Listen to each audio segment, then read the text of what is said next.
I don't think it's as big as I thought it was when the TVP first came around. Okay. I think that it's obviously a lot, but it's not like game changing. It's not like, you know, we were good then and we can't be good anymore, you know. But it just feels like we're getting beat down with so many changes that it's just like it doesn't matter anymore. It's just, it feels so like random nowadays with, you know, the holes, the circle settings, BRDMs, Panzers, mortars.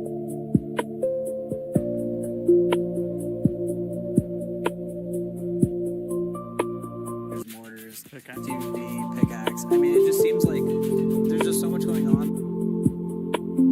There's just so much going on that I don't even care about like one little change anymore, you know? It's like TVP, it's like, whatever, who cares? Like, I think terrain change is like way bigger than TVP. I agree. I also agree on it, and I also agree that it feels like there is so many changes in such a short time that you can't even understand where you have to focus on. Like, is it actually TVP or actually it's more about like digging holes or like whatever stuff? Or like now, if you are edge team, maybe you need to reconsider how you approach the game, how fast you have to play, maybe change those sports or change the way how you should play.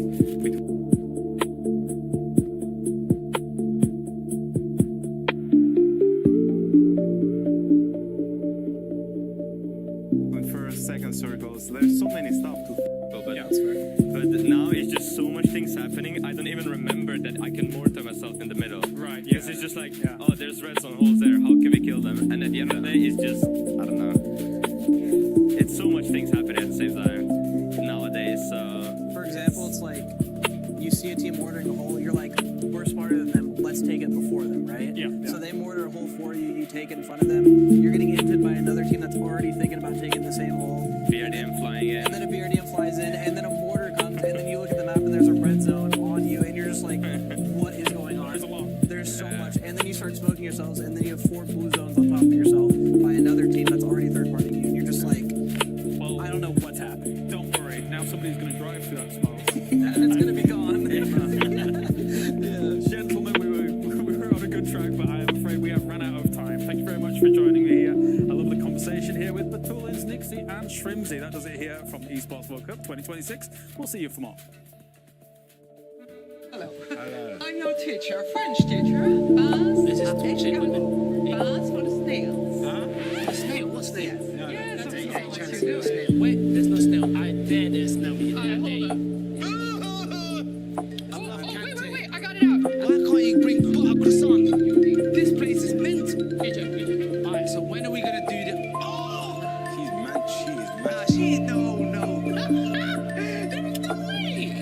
And people say that the Americans are not cultured. What are you doing? Don't you eat beans on toast or something? Hey. She went too far. She went too far. That was a hate crime. I apologize. You went for the low blow there. I apologize. Oh, this is the frogs. Ou alors vous dégustez les. Oh! They're just chilling like this as well. Just stick with chicken. Like, what's the point of doing this? You know what I mean? C'est une Just spécialité française. just let them just walk around. They don't want to be eating. They were just trying to ribbit and jump around, and these in France said, "Go on and put some sauce on." Cuisse de grenouille. Cuisse de grenouille, like a chicken. Oh, that's like an action figure. No, you don't do that normally. Well, they used to do that and they can't now. Just like that. The fact that they're there right now, I'm devastated. Cut it in two. Cut it in two. Yes. Okay. And it's a Yes. That's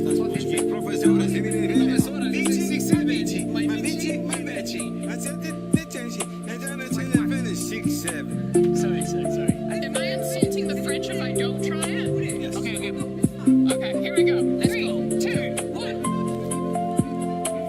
Oh yeah. Oh là là, c'est magnifique. Bravo. The snail was easier. The texture is interesting. Yeah. Why do people only eat the legs? This is nearly. The whole body, yeah. Yes, afterwards it's like Ramon, chuck me a baguette. This is I can go. Yeah. This is what I can get into. That was a good catch. Alors, Put it the in. plate. Okay. Comme ça. Just do the sideways, man. Ouais, sur le côté. Voilà, c'est ça. My hands. If he put his hands all over the bread, at that point your mouth just put his mouth. What are you doing? It's Voilà. the French manière. I'm so sorry. Bread's good.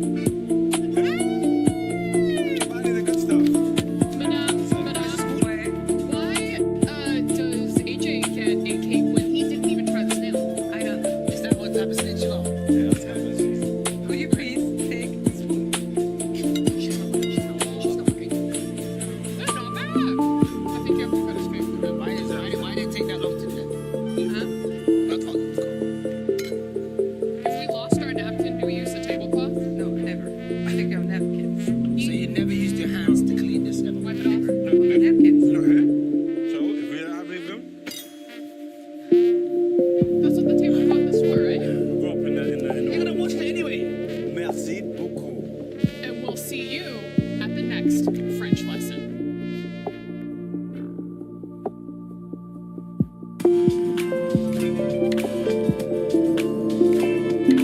Hello, it's Benji here, the PUBG on, and I'm here with in-game settings with Shrimsy from Falcons.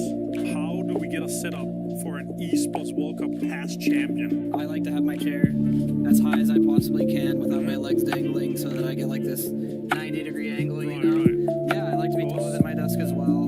So about 72, 73. I like to have like my belly button hitting my desk, you know, at the same height. And then with my keyboard and mouse, I like to have my mouse pretty far right and then my keyboard pretty far left. Right, Shrimsy, talk to me the screen settings here, saturation, digital vibrance. What's important to you when you get into a setup? For monitors, I like to have my brightness really high, so I usually do 100. My contrast is lower, like 60 usually.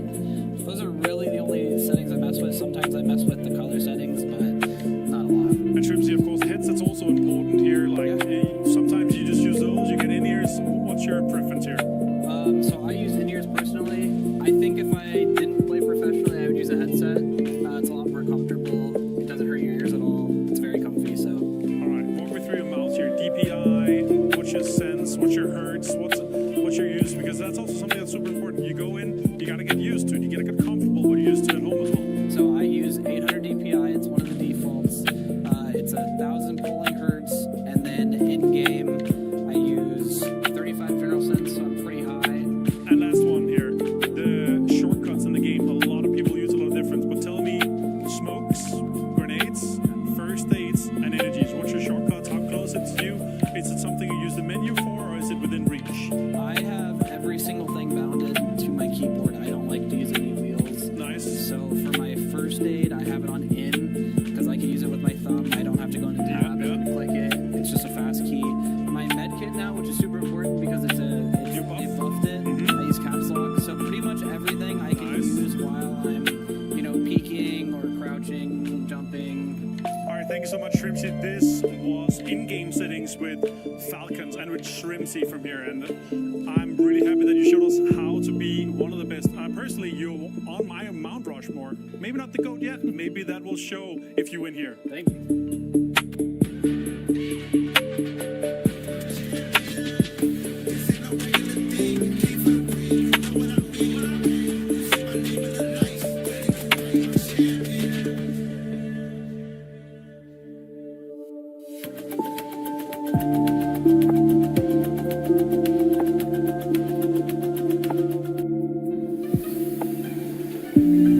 What's up, man? What's going on? Not much. Getting ready. Ready for what? Winter ceremony. Yeah, but you're ironing both. Well, yeah, James. That's because I believe in miracles. I believe in miracles. Okay, well, yes, I get it, but I guess I'll take this one, EMEA. Actually, Still doing that. we gotta get changed. Gotta go. Come on.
points. Will anybody be able to catch them up? Because today's Smash Rule is in effect as well.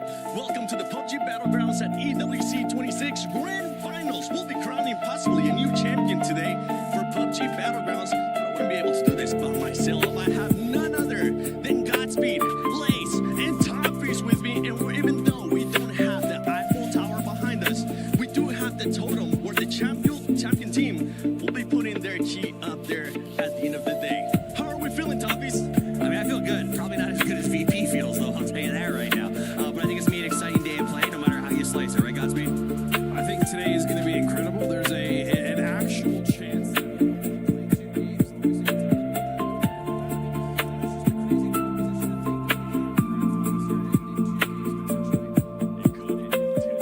I know everybody is hoping that's going to be the case. I see your production. I see you, Tomash, back there. We'll see if that's going to be the case because this is championship weekend. It is club championship. We'll not just be crowning a champion here for PUBG Battlegrounds. We'll also be crowning a champion for other games going on at EWC. So why not? Let's get an update with what's going on with the club championship with Glitter. It's championship weekend here in week 3 of EWC 2026, and it's time for another club championship update because we have a lot of action going on here today. So let's start with a little bit of an update from some of our other stages. Yesterday was a big day in TFT as Team Vision was able to claim the win, and this is big for Team Vision because they were a club that only had 2 participations in CC. So the ability to have performed so well and gotten those points on the board will be massive for them. Then we're going to move on to EAFC. It's their last day of competition today, and as it stands, Team Falcons are currently only 3 wins away from claiming that trophy. This could be massive for Falcons as they are one of the teams that need a win in order to then make themselves fully CC eligible for that title.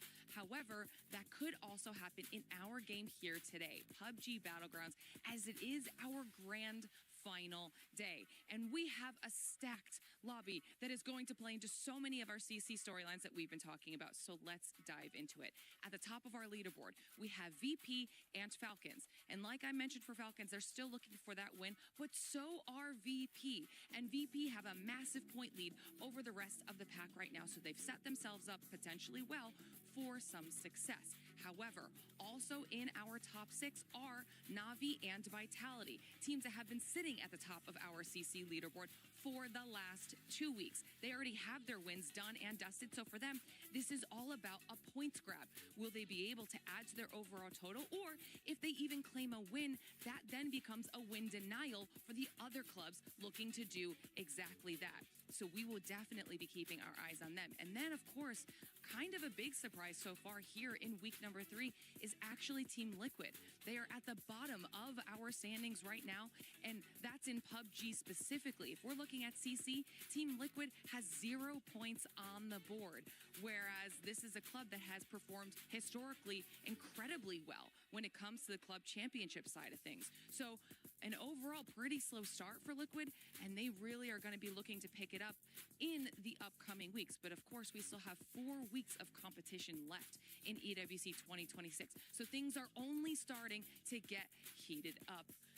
I can't wait to see how all of it plays out today. It's going to be a massive day for some of these clubs. We're going to have to wait and see how all of it plays out. Hey guys, Poor Source and Matchroom here, and we've got 2 days of finals in the books, and now that has set the stage for our grand final here today to determine if we will have a new Esports World Cup champion for 2026. I mean, it all comes down to when we're looking at yesterday, it was about VP. They had a massive day 1, and it was about how much points could they get ahead of everybody else. There was a drop down into them and Falcons, who also had a lead, enough to feel comfortable away from everybody else. But VP spent the day hunting, trying to find as many points as they can so that way they could push up the cut line, and it felt like it wasn't going to happen until we got to that very last game when finally they got a chicken dinner with a ridiculously high kill count, really pushing them ahead of the pack.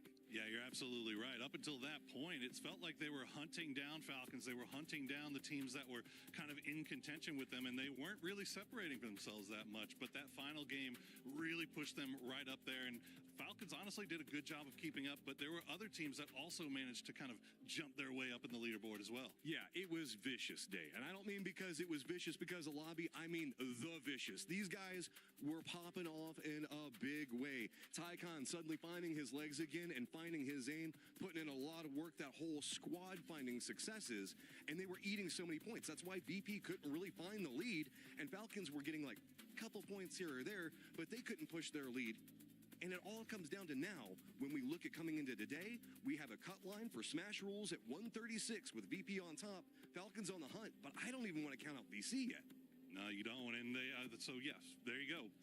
Virtus.pro has to get 10 points, and then they have to get another chicken dinner if they want to secure the win early. Otherwise, it's going to go all 6 games. But there's so much more on the line. Obviously, our eyes are set at the top of the leaderboard to see where Virtus.pro wins, to see if we get that new champion.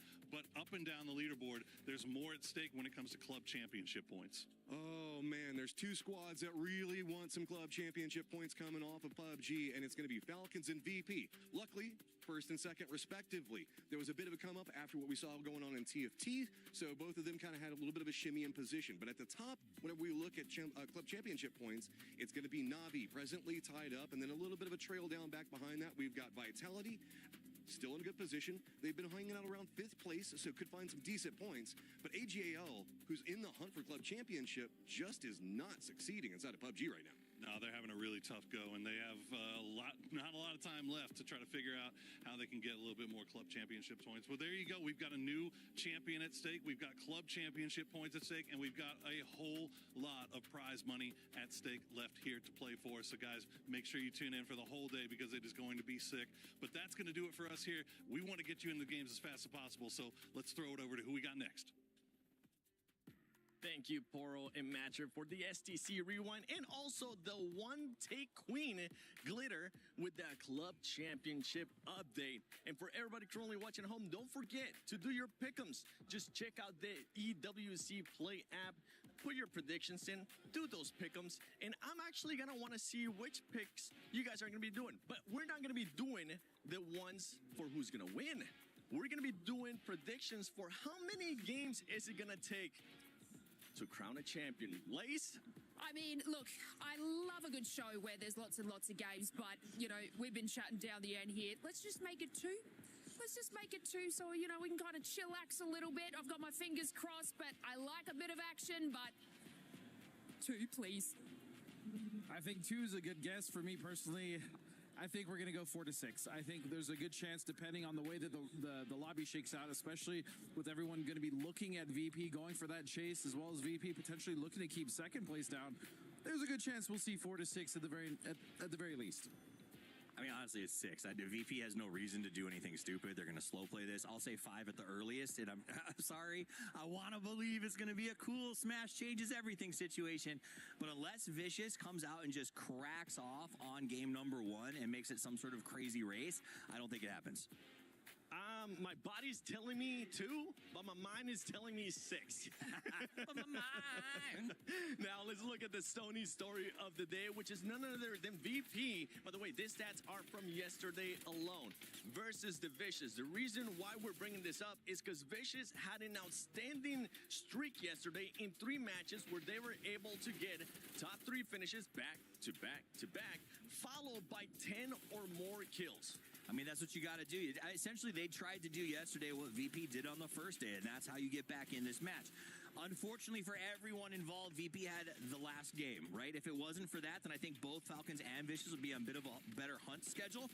But there's good news for that, is Vicious is aggressive. They're going to come out in game 1, and they're going to put work to road, right? They're going to go out there, and they're going to try their best to get a bunch of points. You also think a lot of people forgot that VP did not have a good start to the day, right? They were actually dropping quite a few points. They had a 0-point game, so it's very possible. You know, we thought, if anything, they were going to be much higher than 126 coming into the final. So it should be interesting to see if they are able to kind of, or if anything, if they got their bad games out of the way yesterday. They were just messing with us. That's what they were doing. They were like, you know what? We're going to make them think that the other teams can catch up. And then at the end, we're just going to, psych. We're we're going to get a win. That's exactly what they ended up doing. It felt that way. It felt like for the benefit of you guys up there in the studio, we're going to make this a little bit closer than it seems. But, you know, I got to give it to VP. They weren't catching circle ones. They were working for everything they got. That last game, they had to actually, with one car, camp the bridge to get enough vehicles to make that rotation to the south side of military. They hustled, and that's what I love to see in a champion, a hustle period that results in a win. And you can see right there, VP with 126 points, 81 kills. That's the crazy part for me, because if you were to remove the placement points, this squad would actually still be within top 3, within top 4. That's how impressive they have been, Godspeed. But we got to talk about Falcons a little bit too here in Vicious, in Navi, because, I mean, especially Navi, with currently being at 78 points, being even further away from those other squads ahead of them, what is their focus going to be? Is their focus going to be trying to still be in the top 3? Because there's a lot of money on the line. If you end up being in second place, it's 300K. If you end up being in third place, it's 200K. Right now, they're at 134K. One placement can be life-changing money for a team, right? And I think a lot of these guys obviously have that in their mind. But yeah, we still have to talk about Falcons and VC, who VC absolutely closed that gap yesterday. We also have, as you stated, Navi, but right behind them by 1 point is Vitality. And Vitality actually won a game yesterday as well. So they were also on the hunt to try to catch that up. Falcons, I think in general, they're just going to play their game. I think this first game, we're going to see a lot of the teams just trying to maintain their game and play their way until something maybe dramatic happens. Maybe VP actually hits that 10-point threshold. I'm not sure. Yeah, and as we're alluding to it, the smash rule is in play. And we're going to be talking about now one of my favorite things, the Smash Zone for PUBG Battlegrounds, because the Smash Zone is set at 136 points. Teams have to reach those 136 points, and after that, they're available to win via Smash Rule if they get a chicken dinner. This is what we're saying. If VP ends up getting 10 points and gets 136 points and wins that second match, they could end up finishing here. But I actually want to see what VP had to say today, because I want to see if their pressure's on them or if they're just like, yeah, we're going to win this. Hello, Avenger here. I'm here with Nixie from Virtus Pro, and you guys were looking fantastic so far in the finals. A record-breaking day 1, a good day 2, and now you're looking good to win the whole thing. What's your thoughts coming into today, and how are you prepared? I mean, we're just going to do our own game, but we did best today, so we're in group stage, and yeah, hopefully win it all. Either we're going to win by 6 games or we're going to win in game 3, so we'll see, yeah. So hopefully we can win it all. Yeah, obviously you have some teams chasing you. Falcons are the closest, and a lot of people are talking about, are you going to do something about it, or like, what's your approach? If they get close, you're going to have to avoid them winning by match point. I would say they should be afraid of us chasing them instead of they chasing us, because if we get a good enough gap, what is going to stop us from us stopping them? They can stop us, but what is that going to do? So, yeah, I think they should be more afraid of us stopping them than. And I got to ask as well, do you think you're going to win by game 6, or are you going to get a chicken dinner after you hit the threshold? It would be nice winning by the chicken dinner, because every time we won a tournament, it was like 4 games before we already knew. So it would be nice if we won at the game, you know, but you never know. I just want to win, so at the end of the day, it doesn't really matter. But if I would have to choose, I would want to win by chicken dinner. And a small statement for Falcons and maybe everyone else chasing. Good luck. All right, that's Avenger here for Esports World Cup 2026.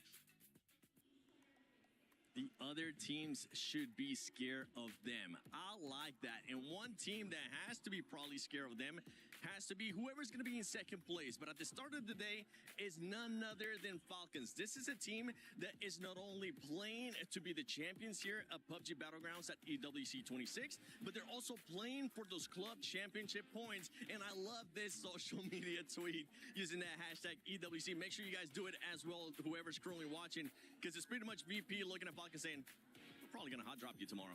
Yeah, I mean, look, I like a little bit of smack talk as well, you know, that kind of gets everything rolling. And, you know, I did say, let's do it in 2 games, but for the Falcons, that's probably not going to be the case. I mean, they have a 5.4 average in kills across the finals compared to VP's 6.5. But in the hopes of overtaking VP in the Smash Rule format, they will obviously need about 37 points. This first match for Falcons, though, is incredibly crucial. Obviously, you know, we kind of, you know, want them to play like not a slow game, but a consistent game. But they will need to prioritize these edge fights to maximize their kill points to be able to get up to that threshold. And then, look, if they were to do it, match 3 could potentially be possible, but that's obviously not to say without VP and their exceptional lead. Yeah, I mean, they just need to play their game right and keep an eye out for VP. I don't think necessarily VP is just going to come out the gates, hey, we're just going to hunt the Falcons. But, you know, if they can see that Falcons, hey, they're in a fight across the map, is it risky? Yeah, but can we just completely end their game right here? Why not? We are going to hit that threshold regardless, so that's something that Falcons need to worry about. It needs to be in the back of their mind at the very least. Yep. I mean, the only thing that I would be worried about is, you're right, I don't think a day full of hot drops is on the table, but if I am the coach of VP, I do at the very least consider the first game messing with them a little bit, just to blow their minds out and make them change their drop spots. Because if Falcons gets dropped in the first game, they can't keep dropping where they expect it to drop unless they win a 4-man. So there's a way that there could be some mind games here, but VP doesn't strike me as those kinds of guys. I think they're going to come in, play their game, stick to the strategy, and like he said, maybe try to take this home a little bit earlier. So I look forward to seeing how they approach, because for the first time, there's a lot of actual mental challenges that could go into this format. VP, please, just get 10 points at the beginning. Get those 10 points in the first match. And for Falcons, if you are going to start performing good, take advantage of the games that VP goes out early, something that really wasn't happening yesterday at the beginning of the day. But let's see what Falcons had to say with Kalaris. Hey, it's Kalaris here on the final day of competition for the Esports World Cup for PUBG Battlegrounds, and I am joined by Tiggleton here. Falcons currently in second place, and of course, we find ourselves in a very interesting situation here, considering the format difference that we're not really that used to playing internationally. So for Falcons, are there going to be any different approaches that you would maybe take to the games and how things play out? What are your thoughts on it generally, and how it could potentially play out in this lobby? I think the format's good fun. I do want to say that the amount of games we played has made it like minimally RNG, which has been great. Although I don't think the smash point is going to like play a role in today's games. Just because VP has such a lead, we have to get 37 points just to catch them and get the smash point or be eligible. So that means we'd have to win one of the last 2 games to take home the trophy over them. And they just have too much opportunity to grief us a little bit. So I don't think the format will like play a big role in today's games. Just some regular PUBG. So, do you think that Falcons, you guys so far have been able to kind of hit your peak performance so far throughout this tournament, and especially the finals as a whole here across these 3 days? Or do you think that there was a little bit of an extra level that you could have taken? Or is it just because Virtus.pro has looked how they have here in the final, going up against it, that has been just the challenge overall? So where do you think you're at right now as the team? I'm pretty sure if you took our points and compared it to last EWC after 12 games, we would have been in first place. We would have beat Twisted. So VP is just having an absolutely stellar performance. We could have cleaned up a couple things better. Like yesterday, there was a game where Na'Vi was a duo up and a double white.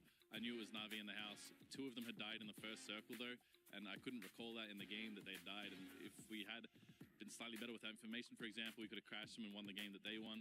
But it's difficult stuff like that. It's really like, it's the 1% differences that are going to help us get over the line.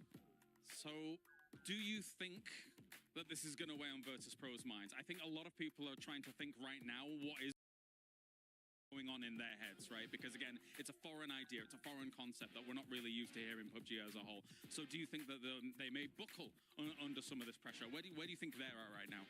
I think if you put Virtus.pro in the circumstances that we've been fighting this entire last 2 days, they're going to crumble.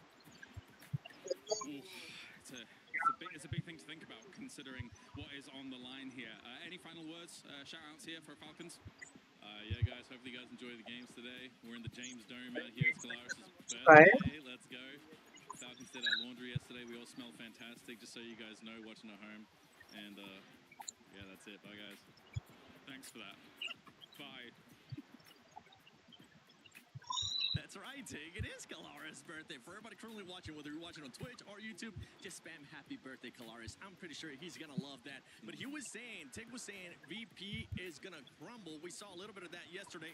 So I'm just going to ask you guys, who's going to be winning it today? Look, I'm just going to say it. What if I said Falcons in 4? I would disagree. I would say most likely VP, but I do think he's right. If it crumbles, if they get bad circles, Falcons could close this potentially. Yeah, look, stats-wise, VP is looking like they could do it the quickest. But after, I guess, the interviews and that, I reckon Falcons have the confidence today. Well, ladies and gentlemen, it is time to find out who's it gonna be. This is the grand finals for PUBG Battlegrounds at EWC 26. Is it gonna be VP? Can anybody challenge them? $2 million are at stake. Let's find out, because this is the grand finals.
And we've seen challengers rise above, but now it's do or die. One team has built a massive lead, but with that comes the pressure, of course. And every single team is like chasing them. They are watching them. They got on the back the biggest targets. Yes, they do. Today, Smash Rule comes into play, which means that in just a handful of games, we could be sealing that trophy. However, that's never been done on the Esports World Cup stage. Yeah, but Barney, remember, a team can score like 90 points in one day. So, of course, they can go. And make no mistakes, everything is still possible today as well. So, please, ladies and gentlemen, help me welcome the 64 best players in the world to the Kiria City Grid, starting with Shadow Esports. With Setsuna, Jexy, Henzi, and Kamaz. Team Liquid. They are Alo, Purdy Curty, Cowboy, and Luke 12. AGAL with Delwyn, Himas, Sololzi, and Destroy. 17 Gaming. They are Lil Ghost, Tian Tian, Wenhua, and Xiaowu. Cam Esport, they are Glories, Denvu, Wongef, and Dirtjuice. Myth. They are Kiss, Jacob, Scrappy, and Baron. T1, they are Ehend, Type, Heather, and Rating. Gen G Esports. They are Salute, D, Saul, and Bean. Your reigning world champion, Full Sense, they are Tiger, Belmont, Flash, and Tanalo. GK Esports. They are EJ, Akan, Pop Pro, and Xiongjan. Team Vitality, they are Gedrox, Lomaibal, Livente, and Queasy. Navi. They are Theorist, Boostic, Spyro, and Hakatori. The Vicious Esports, they are Dekon, Poe, Surti, and Dugmai. your reigning club champions, Team Falcons. They are Tiggleton, Shrimsy, Gustav, and Kickstart. Virtus Pro! They are Nixie, Lucarix, Fimi, and Curexy. And finally, your defending champions of the Esports World Cup, Twisted Minds. They are Batulins, Lou, Perfectix, and Example.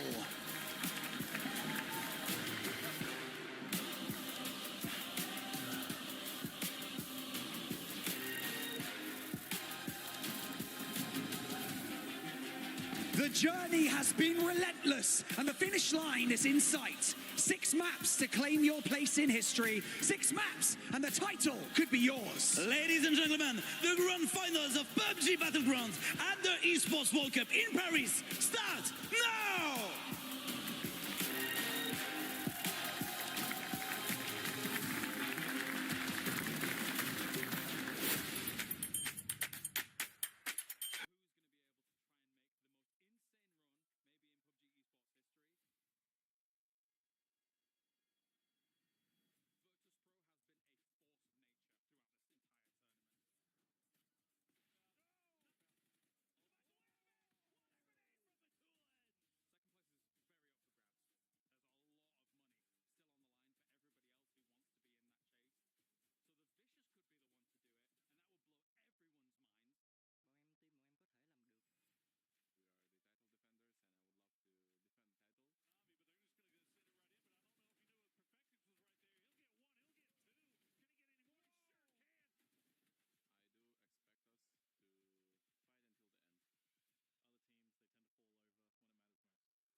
right now. It's a nice rainy day in Paris. Vitality's finding a lot of success whenever we look at the club championship.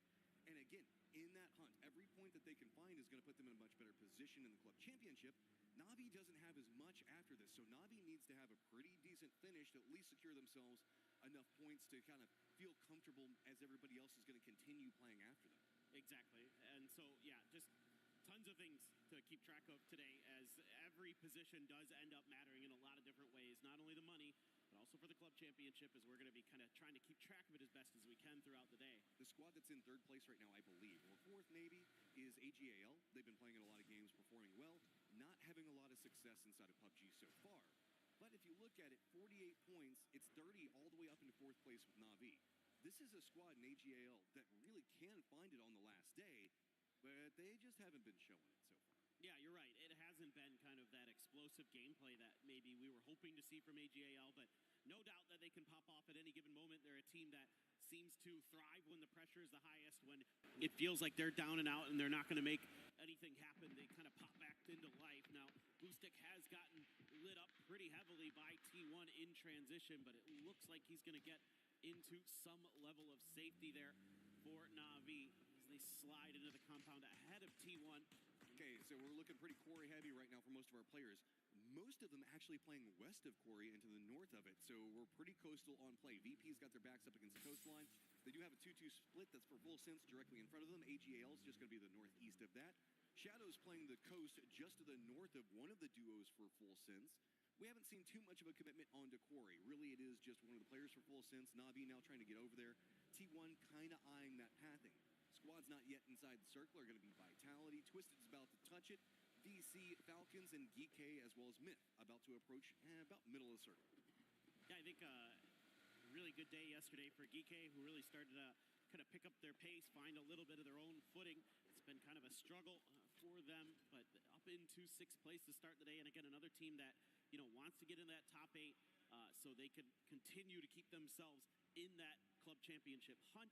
We'll be trying to track them a little bit as the Falcons. That's big for Falcons. Yeah, they're going to open up one of the secret rooms and get themselves some nice level 3 gear on top of some other things. You know, a lot of util, a lot of meds, just about everything you could need here to make sure that you're fully situated coming into the late game. If you need 27 points, this is a great way to start it. Not necessarily afraid too much of the blue zone. They're kind of let everything go in front of them. If this does go for a kind of a northern shift or an eastern shift, there's going to be a lot more territory to work with for Falcons to kind of sneak in.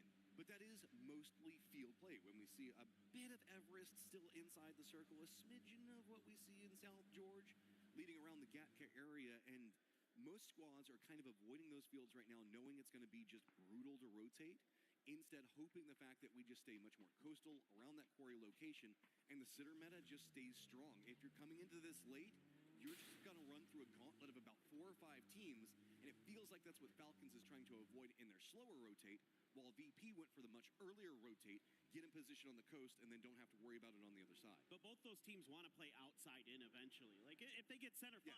Yeah. They're comfortable to play that. I'm not saying they won't take, you know, a circle that just lands on top of them, but they both have shown that they're really adept at being, in the case of Falcons, really maneuverable in the mid to late game on the edges of circles. Like, they'll hang out after a circle pop, look for other teams, wait for their moment to either strike or find some open space. VP can do that too, but I really like the way VP kind of sets up these mobile fortifications, these wedge formations that they like to go for that really make them really difficult to get through. Because if you take a team fight against VP, it's like, okay, you might get 1, maybe 2, but they're going to wipe you out most of the time. And that's made them such a difficult team to go up against, and why they are so far ahead. They do this roaming thing in the early game where they just kind of don't sit in the spot long enough for anybody else to really know where their firm defensive positions are going to be at.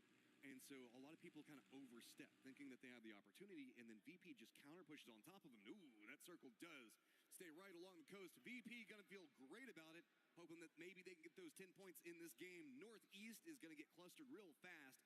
Game's going to be running in. Gen G back behind it. Team Liquid as well. There's also a lot of open area in this, and when we've been seeing open area, not necessarily a lot of trees, it's mortar time, baby. Another thing you're going to have to worry about here in terms of explosions that come from the sky is this red zone, actually, because a lot of teams are going to have to traverse this. So we could see one of those kind of unlucky moments where another one actually pops over to the side. Runs right in, right on top of Full Sense. They're also going to have some external positioning. 17 not going to make the commitment in. So now this is that split coming up for Full Sense. The northern section of it already in a little bit of trouble. Yes, the southern section can defend it, but it's a bit scarier. Yeah, this has got to be pretty clean stuff from Full Sense. If they're going to hang on, they are really disconnected. I mean, Tigger's trying to get over to help out if he can, but right now it is not really that doable because there's so many teams out here. And by the way, everything that's west of the road in this part of the map is relatively wide open. There isn't a ton of hard cover out here. So you can see a lot of teams are starting to die in transition just because of the nature of the spacing of the terrain. I really like T1's position right now. It gives them a lot of information on what's happening in the compounds in front of them. They've kind of gone for a 2-2 opposite sides of the hill, so that way they've got that road that you were talking about that leads into the more open sections with the hillsides. They can get some vision on one point of it, and they kind of look into the forest and everything that's happening more into the east. This is the Shadow and Team Liquid fight. Alo going to be on the low side of this. Couple of peeks coming his way. Doesn't hit the shots that he really wanted off of it. That's going to put him in a dicer position as it's high ground, and Team Liquid is out real early. Shadow looking to, again, climb the leaderboard. It's so tight at the bottom there. I mean, you can see from 13th to 16th, it's 2 points, and then it's 3 more points from them to GAM. So they want to get everything they can done here today. So a nice early pickup for them. VC's going to be rotating in kind of behind T1 there, but a little further towards the coast right now as T1's going to settle up on the eastern side where there's more trees, more hard cover for them to work with, but you can get some high ground information here as Vicious to figure out what's going on to your north.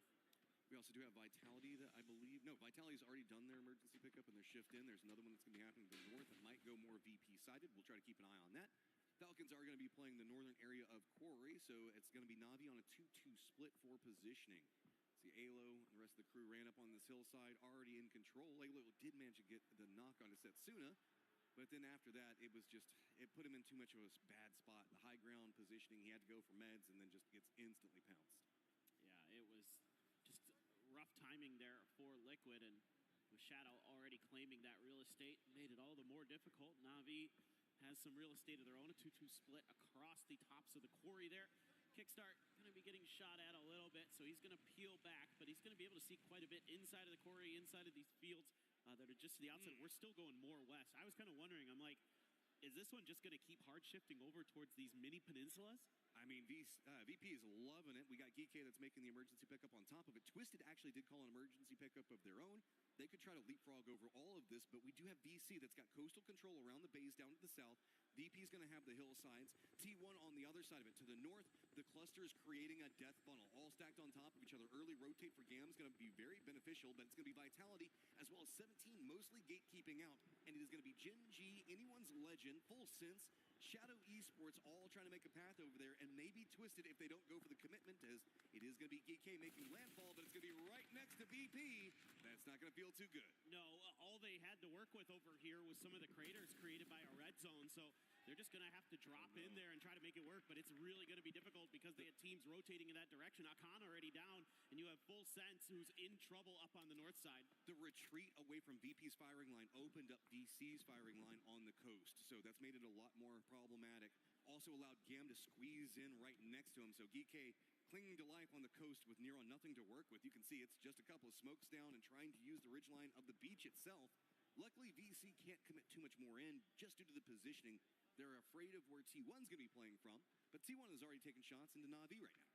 Yeah, GAM's trying to see if they can find another angle in towards this GK position, but it's going to be pretty tough. The trenches are deep enough where you can prone down and hide relatively well compared to the rest of what's going on the screen, but just kind of keeping my eye on kind of what the Falcons are doing over on this side. Yes, thank you, observers. This is great. We were looking at Kickstart flying around, but meanwhile, they have found some entry. This is a perfect Falcons game. They want to find those edges and kind of hold those down, look for their moments to strike. Twisted Minds did not take the emergency pickup. I think that they were afraid with Full Sense right next to them that they would just get picked apart right as soon as they launched up into the air. That does mean that they're kind of trapped in their compound. With Full Sense, Gen G has managed to get 2 of their players right on the edge of the zone. Shadow's going to be back behind all of this, so this cluster of squads, while it is phase number 3, are all kind of trapped in this mutually assured destruction point where they can't move into Vitality's angle, and they're just kind of stuck there. Blue Zone's going to be right on top of them in a few seconds, and there is just nowhere to go. You're going to have to fight your way out, but the way that these compounds are set, you really can't even do that. No, it's going to be really tough. I think Twisted's going to have to make some kind of wide wrap because the road is really heavily guarded between Vitality and 17 Gaming right now. Uh-oh. The Twisted's making the run. They popped in vehicles. They're going to be running right next to 17. They're going to put them very close to Vitality. Where do you go? Popping off on this side. They're going to run right in the midst of Vitality. No clean shots. Finally, Quizzy does find example. There's not much really to hide behind with those cars. They've got to stop. There is nowhere to go. Crossfire is now starting to get set up. VP even sees some of this. Shadow is following right back behind it. Vitality switches their focus, and everybody is just dying in these fields. Oh, what a great position of an M249 is Hello My Bad. He is able to do so much damage to these teams that are coming through, whether it's blowing up the vehicles or actually claiming lives with that gun. That is a beautiful spot to be in, and he puts it to great use. So now Twisted had to run the gauntlet. They do get 3 through there. Frankly, that's not too bad, given the teams that they were going to have to cut past. They've done a nice job of at least settling up with something, but here comes VP. It's all the kills just rolling right into them. They're finding everything. They've got a great position in the circle. Gam, GK, Jin G need to come into their west, right into an area that they've got perfect vision on. Everybody to the north around Vitality, the circle abandons them, still leans into VP's positioning, so that's more points just looming. They don't even have to chase. They've just got to continue to pick off people as they roll right into their face. Yeah, for VP right now, it's just about holding the line, just making sure that all the teams that are to your north and your west are going to have as tough of a time as possible getting through, and you're going to be able to collect maybe 5-6 kills along the way. Who knows? We'll have to wait and see. But Genji is doing a little bit of damage to Vitality. That's way up on that northern congestion, but Genji has kind of a off high angle into it from the distance. Meanwhile, Falcons right next to T1. Yeah, they can't go too far into this. They've got to stop right on the edge of the zone. The high ground for T1 and these trees are just going to provide enough cover to make it dicey. But you know that T1 will roam down onto this. They're trying to already get in position for nades. Falcons are all stacked up on top of each other, so that's going to make it very scary. We also have Myth on the other side. Looks like Falcons trying to take a couple of shots at, but Blue Zone now starting to fall on top of Full Sense to the north. Vitality going to be looming right next to it. 17 right there as well. All these squads still trapped over in the north. Well, nowhere to go. You just got to fight, and Vitality wants as many of these points as they can find. Yeah, I mean, for Vitality at this point, it's just try and clear all the teams behind you if you can, which is just Full Sense at this point. But again, Tian finds an angle. 17 starting to get their footing, starting to get their bearings. Twisted's a little bit angry that you tried to gatekeep them. Oh, Perfectix goes down to a nice grenade from Hello My Bad, though. Meanwhile, Flash on a sliver of life, a molly in hand, it goes with him, and he is probably going to succumb to the blue. Nades and damage just still continue to rain down on the Falcons, and they can't find the game that they want, and T1 going to be the ones that just keep finding more. Full Sense does falter up into the north. That provides more breathing room for Vitality, but Falcons, can you fight your way out of this? I mean, it just feels like everything's stacked up against them. They're bottom of the valley, nowhere to go. If they run onto the side with Myth, that's going to be a problem of itself. Jin G's trying to fight their way right in between everything. They're just to the south of Twisted Minds now. And it's going to be VP taking shots right onto their backside, and there is nothing to be had over here. Everybody's falling to the north. Vitality now out. At least Twisted has a path to just barely get inside the circle. 17 just sends it in as well. They're trying to make something work while VP is busy trying to keep Genji at arm's length, but Genji has managed to establish themselves at least temporarily. Eyes probably got to turn around a little bit for them. Still Twisted Minds in the blue. They're hemorrhaging players, though. They're hemorrhaging health. Lou going to fall. Batulins on his last legs. Should be able to get that first aid off just in time, but it's phase 5 blue, and it is going to chew through his health so quickly. Beamy up on the roof, looking towards Genji to try to keep them pinned down, but there's just enough of a ridge line here for Genji to kind of hide behind for now. Here's the problem, though. The circle is finally left to VP. They're going to have to deal with the mess that everybody else has been dealing with. 17's already moved into kind of a gatekeeping position. Not that they want to. They're just kind of trapped there. Twisted is going to get eliminated. The people that have control on angle right now are going to be VC of all squads down to the south. They've got that kind of dip next to the hillside. Then it's also going to be Na'Vi. T1 still taking those shots at the Falcons. Jin G with no easy pathing. It's going to be 17 again in that gatekeeping position, causing problems. Back behind all of this, we still have Gam that has to get into the circle. So VP is going to have to make the choice to lean into the firing lines of where VC is hiding at, or 17, Myth, and anyone's legend, as well as jumping in front of Jin G. There are no safe rotates for them from this point forward, and all the kills they were hoping to get here all happened too far to the north for them to really secure. That's true. I mean, this could have gone a lot differently, but VP was kind of stuck in their compound, not really able to collect on much because there were so many teams surrounding it. They couldn't really reach out too comfortably. We saw it one time when they eliminated Shadow, and that was about it. So now Gonna have to make their move, but they've been so good in these kind of moments where they're able to establish a bit of a beachhead, and they are on their way. And look at this, already some dips created for them. Do manage to sneak in a spot, but this is that VC side. This is the safest of all of them that they can go for. If they get up on top of the hillside, they're going to be drawing a lot of aggro. VC's just trying to defend the hill as best that they can. Live shots coming up. It's going to be Simon T that gets the knock on the Lucarux, but he is safe for now. Being on top of everything now means the fact that he should be able to get rezzed off that point. Nade's not going to easily be able to get up there, but Tycon's going to be close. Navi taking the shots on VC has kind of slowed down the push that VC wanted to go for. Oh, I was going to say, this could be about the worst team you want to come up against, but Tycon is going to get flushed out, it looks like here. Yeah, Navi's going to claim that point, so that has bought Virtus Pro a little bit of breathing room. You know, VC, once they knew that that was Virtus Pro and that dip, they were going to try to take them out as quickly as they could, but they were thwarted on their backside. Meanwhile, 17 is harassing and hammering Gen G. Nixie's going to get involved too, and he's going to get the knock on the salute. I mean, they're putting up the damage. It's just really hard to find the kills. You've got to kind of curve the bullets around, and it just keeps getting stolen away. That time it's going to be 17 that finds it. Falcons still fighting, backs up against the blue zone, getting some shots on T1, Myth on the other side of it, but it's all about VP and trying to survive. The longer that they can get here and start to dig down, they can start to dodge the shots every single time they go for a profile, inherently making a bunker into that position. So now they've got high ground control on a lot, but are mortars going that way? No, they're going after Myth instead. Those were darn close. Myth already suffering a tragedy earlier in the finals when Soul connected onto all four of them. Oh, the circle favors VP. Yeah, it's right on top of that hill.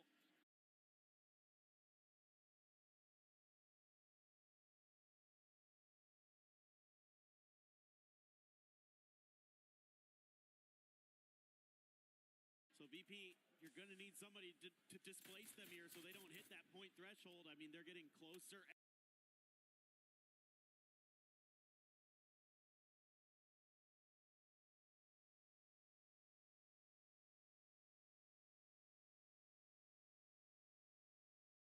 closer. That 136 mark is what they're eyeing. Already got a placement point, 3 kills in the bag. But remember, it has to be a chicken dinner the game after they break threshold. So even if VP does manage to get a chicken dinner here, it doesn't count for the smash. It's going to be the game after that. They're in a great position and potentially win it, but then all wheels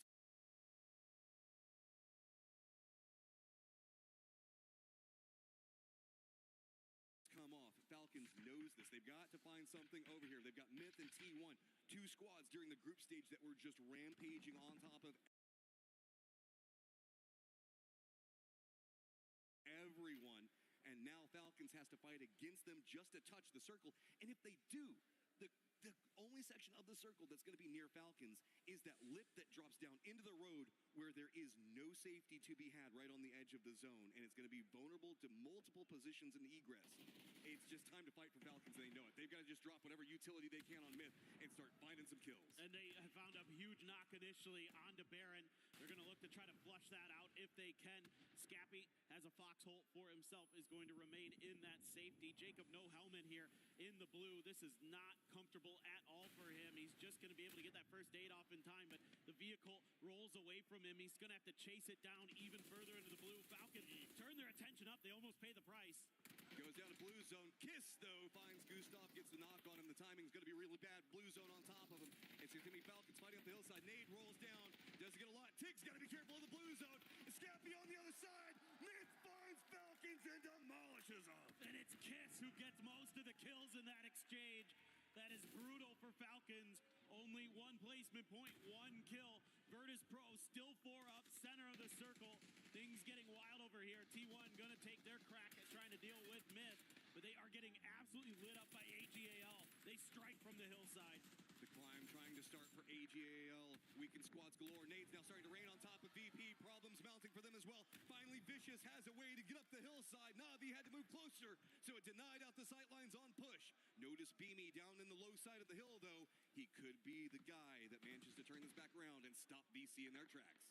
Nixie would love to try to get that res off, but I'm not entirely sure if he's going to be afforded the opportunity. Duckmite has another blue zone, going to let that loose. No more damaging util in the bag for him that I can see. Meanwhile, 17 is doing a nice job up on the other side, but here comes Navi. They want to try to get involved in this. Both them and VC absolutely have their eyes at the top of this hill, but you can see it's a bit of a hedge of the bets here for Virtus Pro as bgmi is going to be disconnected from his team. Third and fourth place have a hill in front of them and a climb that they've got to do. VP coming more active, looking down on 17. Lots of shots coming up from Vicious as well. Ian still alive on side angle. Anyone's legend is going to get eliminated. Nobody from VP finding those points, but we're in placement, so it's going to continue to tick up. That's really all VP is looking for. They want as much on this game as they can get. Chain reses and being in the focal point of everything is fine as long as they can reach that break point. Yeah, and they've got a little bit of extra help with the smoke, so they're going to be able to buy themselves just a bit more time. C4 going to be attempted here by Simon. He may just give his life for the cause because this is uphill. You can't just send this in there easily without getting enough momentum. Got to time it well. Oh, the dip in the hillside. Now it's a problem for VC. They can retreat, maybe even use this whenever it explodes to find some safety inside of the dip. But bgmi was already playing far enough away from that there was that anchor position. He hasn't really revealed himself yet. I think he's waiting for the push coming up from VC. And VC can't go for it because Na'Vi is still so comfy cozy down in Southeast. Everybody else is fighting to the north, and Na'Vi is just waiting for their moment. So uncomfortable for Lukaruk's no helmet, so going for those peaks that much more risky. He knows that T1 and 17 Gaming are fighting each other, and he could potentially have something to say about that. But again, going for those moments has been really, really dicey. Lil Ghost looking to be rezzed potentially, but they don't have too much more time here before the circle is right on their back. So I think they're going to have to abandon that just onto Xiao Wu. Is going to let loose with the stuns, keep EN pinned. EN lets loose with a few of his own, has the good util. VP's making a push right back behind Ian. They want to get a piece of this. They want to find these kills. Ian's just trying to hold the line up on it. Ian does win, but he finds himself VP on top of him. Nowhere to go. He goes down, and now VP has control over the northern side of the hill and gets distance away from VC. They're 1 point away from hitting the threshold. Again, they could win this chicken dinner, but that doesn't mean they win the tournament just yet. But they are certainly putting everyone else onto notice. VC and Na'Vi haven't been able to establish those footholds that they'd really like. Yes, like you mentioned earlier, there have been a few craters that have been created for VC to work with, but they haven't been able to get that knockout blow to go. Meanwhile, things just going to kind of slow down here for a moment as everyone assesses the situation. So much util already used between everybody. You can see here Nixie has nigh on nothing. He doesn't even have a first aid kit left, just bandages and energy drinks, really. And so it is going to come down to some gunfights, it feels like. And where this circle goes next, that's really what everybody's waiting for with bated breath. Navi's got a good control section of it that they feel fine with, but if this does hard shift down to the southeast, move coastline, it could be bad. Gives everybody a little bit of a favor. It's just Na'Vi in the position that they're playing from, not going to be in the best of spot. VC already has that 1 point that they're playing for with defense. Duckmice just got to regroup. This does also mean that bgmi in his sneaky little spot over there is also going to be outside the circle. This is a big game for Na'Vi. If they can close out the win, they could potentially either get to or maybe even get ahead of VC off to see. But here it goes. bgmi being very, very sneaky. He's still outside of that next circle by about 10 meters or so. So he's going to have to crawl a little bit forward. It's just going to come down to, who's going to see who first. Is Duckmai going to have any idea that he's going to be that close? Here's the thing about it. If bgmi and VP pounce at the right time onto VC, they now get high ground control over that hill. VP was wanting to hold on to it, but it's VC's positioning that's made it so complicated. If VP get control of the top of the hill, it's going to make Navi's position so much worse. The only reason Na'Vi is really comfortable where they're at right now, as you can see, looking up into that hill, they don't have to deal with anybody. They don't have to worry about the cover points really that much yet.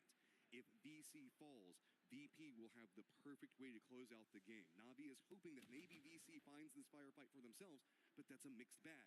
It's still 93 to 85 on the overall leaderboard between them, so no matter what, Na'Vi wants to try to eat as many of these points as they can, while VP just needs one more. Yeah, I think the edge of this circle kind of just enough for Na'Vi to work with, but they want to get ahead of the curve a little. They're going to move a little bit forward, using those smokes to cut off VP's sight lines. They have a hill between them and Vicious, so they're going to be able to cut themselves off, gain a little bit more space, but it's not comfortable. There's so much flat ground from them to VP. If VP can use some of this third-person perspective and they can start digging some hills and look over the top. So Nixie found the angle that he likes to start digging in and finding the ability to keep his eyes onto Na'Vi. And it's such a great position on this one. They just have to wait, keep an eye for Na'Vi.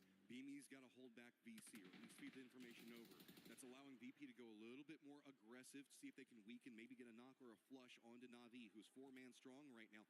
Everybody else only got 3 up, and VP looking into all of this, it just all seems like it's coming down to the linchpin on bgmi for them, and he is playing this so patient, so quiet. VC just keeps taking a couple of shots over at Na'Vi, but no commitment. Their eyes are on the prize, and that is VP to see if they can stop them before they can get anything else. It's final circle time, so VC now turning their attention over towards bgmi. Let's see if VP is going to leave him to his own devices. He's got some smokes to work with, so he can keep them pinned on the edge. That frag, I'm not sure, did about half damage to bgmi there, so he's going to have to stall up. Meanwhile, Nixie, wow, that is crazy good. That is amazing. Him and Lukarov's doing mega damage. Runs up on the side of it, though. Got to be careful from that side flank. Hackatori looks like he's trying to find something. Big damage comes out. He does get the knock on the 2, and Na'Vi just runs up the hillside, finding a lot. It's all bgmi, but he's trying to work on VC. He goes down. VP doesn't find their point. So now it is going to be VC and Na'Vi lined up against each other. A 2v1. It is at 136, though. It is going to be Na'Vi who takes the game, and they come out swinging on day one, but they got it. They got it. On the close with the kills. They got it. It was just enough. 137. Yep. They've got it. So they have hit the threshold. Now all Virtus Pro needs to do is get a chicken dinner, and they will win EWC 2026. Oh, that's one of those things that you have to adjust for the Smash rules with the way that the knocks come into play. Once it all kind of switched around, those couple of knocks that bgmi got on the side while he's fighting for himself, switch it up, and now VP is in touching distance of getting that trophy. Yeah, now Na'Vi's gotten ahead of VC with that win, so this is a huge movement in a lot of different ways. Talking about the club championship for Na'Vi, that was a big way to start the day. Falcons, I would say, angry at this circle. They just had to fight their way through it and just couldn't find a way. It was a little uphill battle for them the whole way through this one, and everybody just right along the coastline. So they've just got to mentally rebound, come back in, and so much pressure onto Gustav's shoulders. Coming in, IGL and Falcons for the first time in this one, and having to deal with such a hard set circle away from you is, it's painful off the start. It's all going to be a mental game for Falcons from now on. For sure, and it's really tough. I mean, now you're going to have to just frag out of control. You're going to have to get the wins somewhere along the way and hope that somehow VP slowed down. Because again, if we get to that 6th game, then VP can just win on points alone. They don't have to get the chicken dinner because we're just playing 6 max games today, no matter what. But VP now has 5 games to find a win to claim their trophy. And again, it's a VP, dude. They are just so freaking consistent. It feels like it's nigh impossible to stop them out of making it in the top 4. The only thing you have to do is hope that everybody else in the lobby decides to stop them from getting that chicken dinner whenever they do get to the top 4. Okay, it's a nail biter from here on out, guys. We got to get this next game ready to go because it's gonna be good.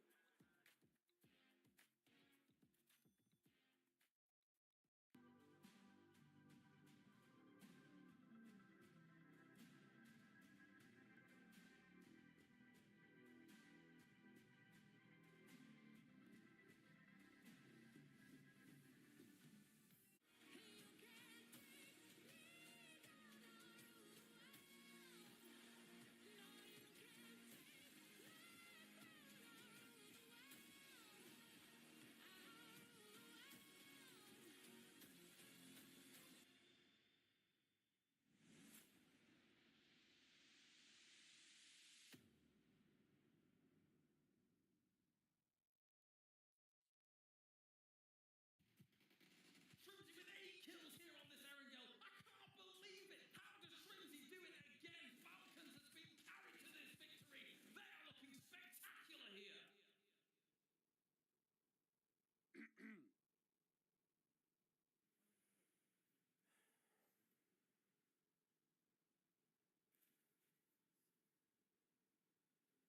Tight schedule today. Let's go. Doc, I call perfect rotates, but I still feel empty. You know, TVP is killing me. No chicken dinner satisfies. Classic IGL burnout. Delegate more, breathe with the zone. Next. Howdy, partner. Oh my. That last rodeo was wild. Woo-wee. Cowboy. How many times did I tell you? You're not a real cowboy. Land safe for once. But Doc, the loot calls for me. Out. Yeehaw? I said out. Tactics, rotations, push left, push right, smokes this, smoke that. I don't know anymore. My team doesn't listen. Nixie.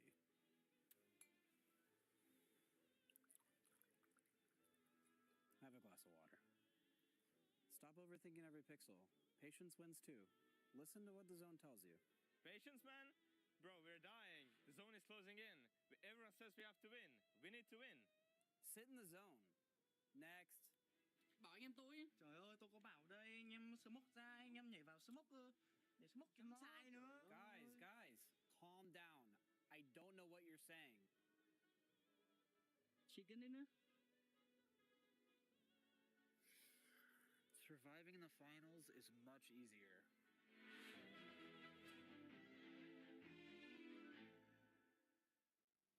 What a first match, but before we actually break down what happened and how much we want it to be one more game, we actually are going to be interviewing none other than IVD Maluco because he was able to join the Esports Foundation Creator Program. He is currently live streaming from Brazil to the Brazilian community. Maluco, how are you enjoying the tournament? Bro, this is good for me to be here, man. This is great for me. This match is crazy, too.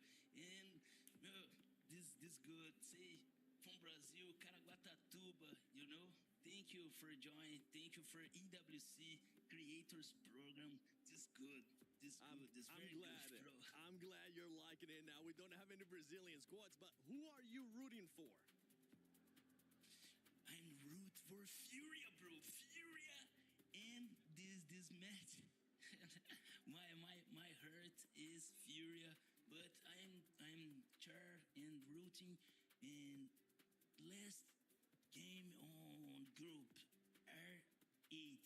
Yeah, Ooh. R8. This is good. Yeah. Right on. All right. This crazy. Thank you. Let's go, bro. Thank you so much for joining us, Maluco. If you guys want to be interviewed in the future, make sure you join the Esports Foundation Creator Program. Obrigado. But now to the actual thing. One more game. One more game.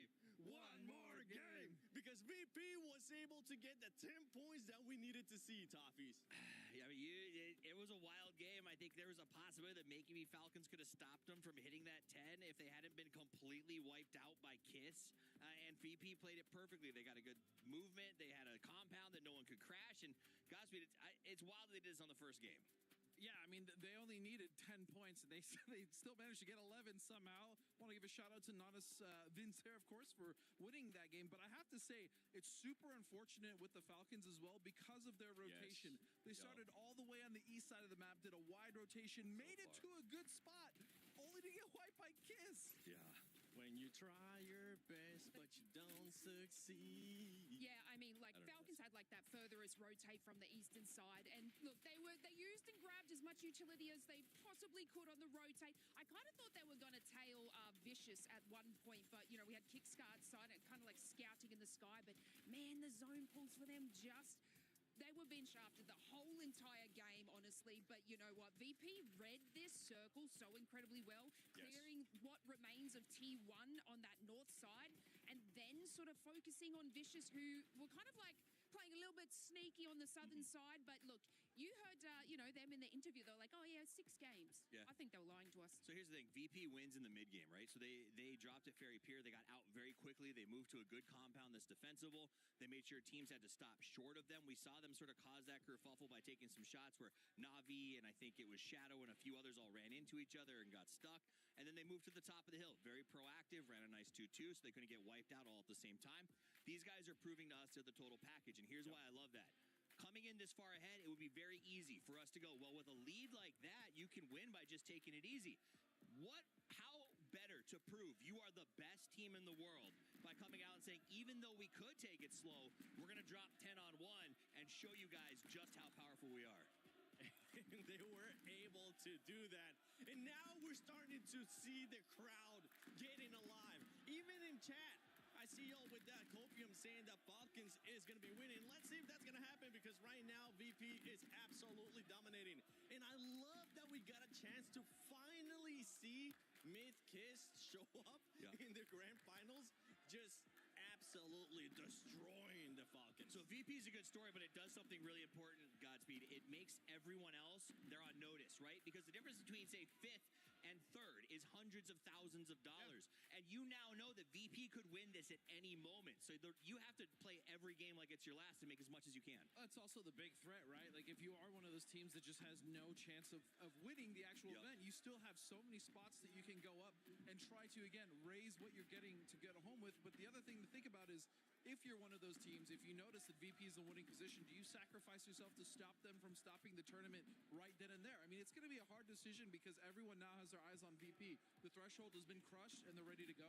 Yeah, I mean, we sort of saw that play style from Myth. Like, yeah, they're kind of in that middle of the pack and they might not be able to make it to the top. Probably won't, but they were prioritizing those eliminations, especially like in the, I think it was the top zone on T1. So Myth are literally locking in for those points just to creep their way up the leaderboard. So we're going to see a little bit more of that. And I think Gen G were kind of doing the same thing, but they got caught off a little bit more. I'm over here just giggling because we both just saw something pop up on It that had a screen fall from too. grace. Nah, not even that one.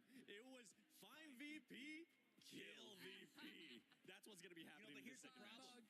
I think Vicious could have done that, but the fact of the matter was Vicious was holding that third position, and if they had gone over the hill and attacked them, they might have given up third to Na'Vi, and that would have cost them almost $100,000.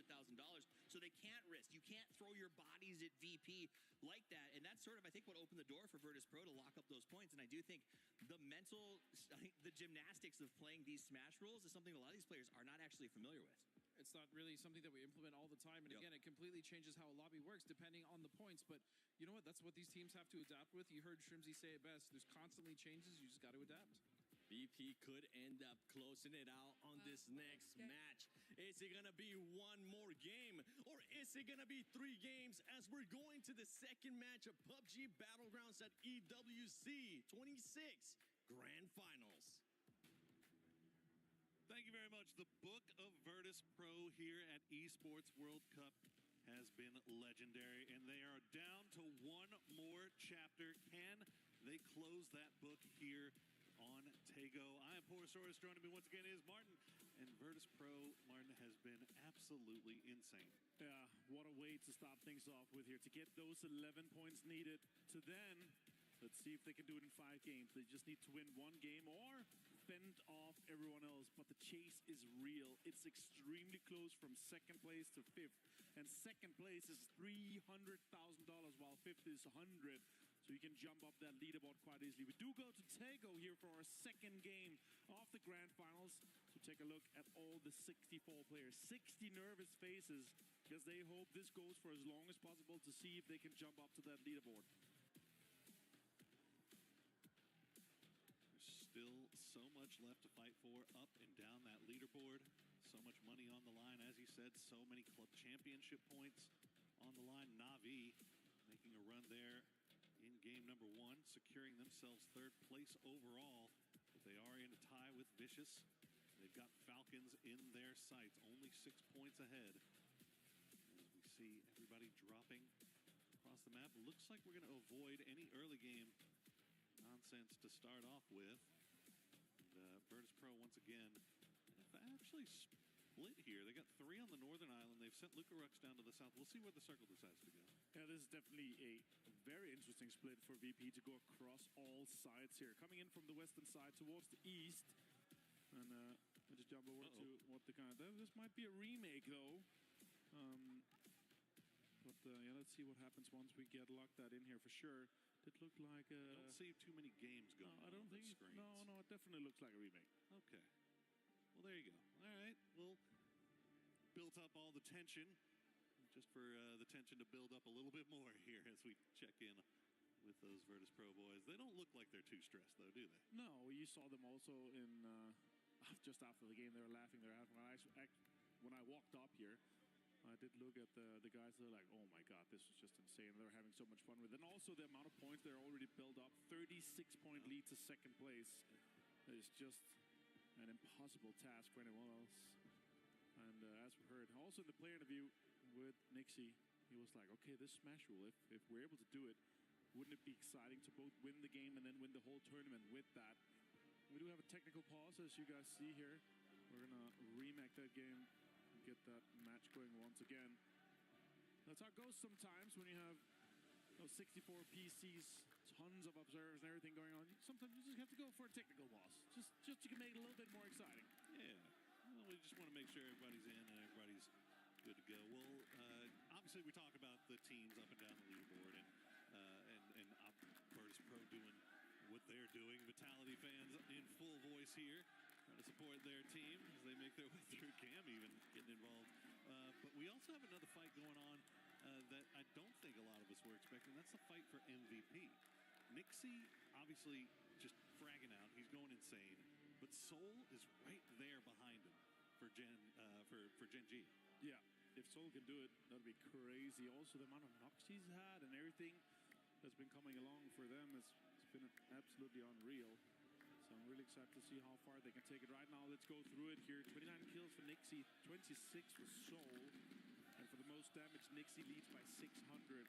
Soul does have Soul has more knocks, but Nixie has more survival time. So it definitely comes down to how the two players are going to be able to do that. The most impressive to me, though, is Soul being able to do that from where Gen G is on the leaderboard. Exactly. That's been very cool to follow. Them being in 9th place. They have less than half of the points was what Virtus Pro has been able to do in the same amount of games. It's pretty wild when you consider, you look at our player stats, the tops of the leaderboard, it's literally just Nixie, Lucarux, Beanie, all the Virtus Pro boys up there, and then and Soul. So, I mean, he has just been having himself an absolute banger of a final here, and unfortunately for Gen G, they're not getting the dividends off of it. But you know what? They still have a little bit of time. I mean, they're not too far removed. I mean, they're in 9th place right now, but I mean, 5th place is not too far away. Like, it's definitely possible here. Absolutely doable. Even for the bottom teams here, they're also a fight both for the club championship or for everyone else to try to get a bigger share of that prize pool. As even from 16th to 9th is 20 points. And you can jump into that top 8 where it makes you eligible for the club championship points. Last place, 8th for the club championship points, gets 50 points, and then all the way up to 1,000 for the win. And there is, overall $75 million on the line across all games, across all the championship here for Esports World Cup 2026. You can see the faces of the players getting ready. Keyboards nice warmed up. Looks like we are getting back into the plane, and we are getting back over to Tego once again. Different plane path this time, but we'll see if that actually impacts anything. You know what? I figured out why we have to go again. Oh, I figured it out. All right. You know what? We didn't go for it. We have to go for it every single time. We have to go for. It's time to Tego, ladies and gentlemen. That's what it was. Yes, that's how it is. Second game here, as we got all the players ready and into the game here, and we're gonna have I would say a pretty much western plane path, starting all by Hosa and Prison going up to Shipyards, close to most of the players. But again, all these teams that's going for Kong, Young, and Ouyang, and the far eastern side of the maps can have a little bit of a longer rotation here. So let's see if anything changes. Luckily, as all see, the 64 players are here. Not much of the teams had any time and any chance to see what happened, except for what happened in the parachute. So let's see if anything changes once everything comes into effect here. Youngchung, hot drops, nope. Still just gonna be Virtus Pro. That's gonna go out and get greedy, get as many cars as they can, get Youngchung locked in. As you see here on the map, on the drop, as we finish the plane path. Some teams are close on the northern side. GK up there, mid, up there by Shipyard, but VP is just able to flex out. And then again, as we talked again before, the 36 points lead down to that second place. It's mostly just going to be a race for, can we see VP win a game in the next 5, or can the other 15 teams try to chase down a better placement on that leaderboard? You see Falcons down there by Prison. Oh, wow.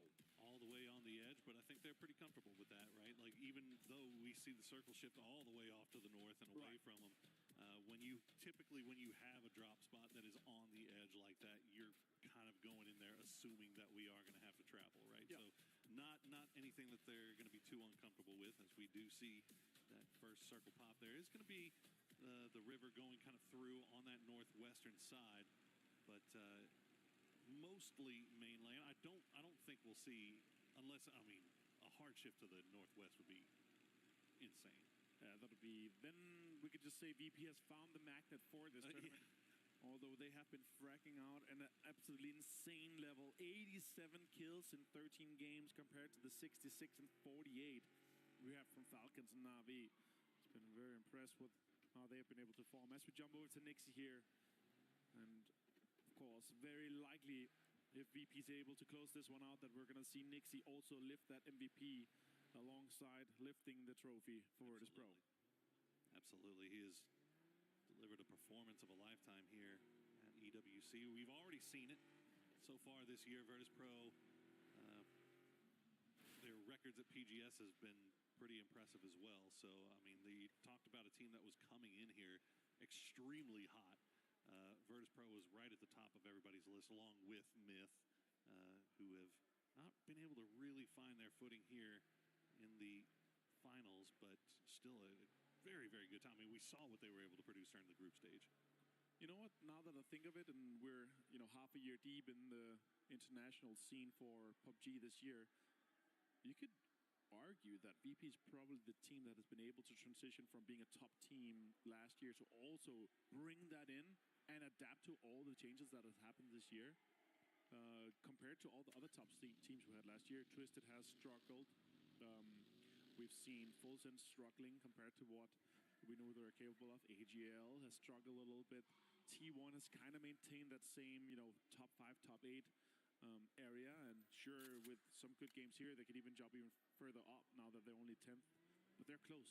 There's just 11 points up to 6th. Like, it's very doable with a good game for them to get it even further. As we jump over to Liquid right now, last place currently, but just a few good games here. They could jump and double their prize pool quickly. Yeah, kind of cutting back to what you were talking about. If you haven't gotten a chance to watch a lot of competitive PUBG this year, or even last year, Myth, obviously last year were known as Forest Natural Gaming before they made the change going into PGC, signing on with Myth.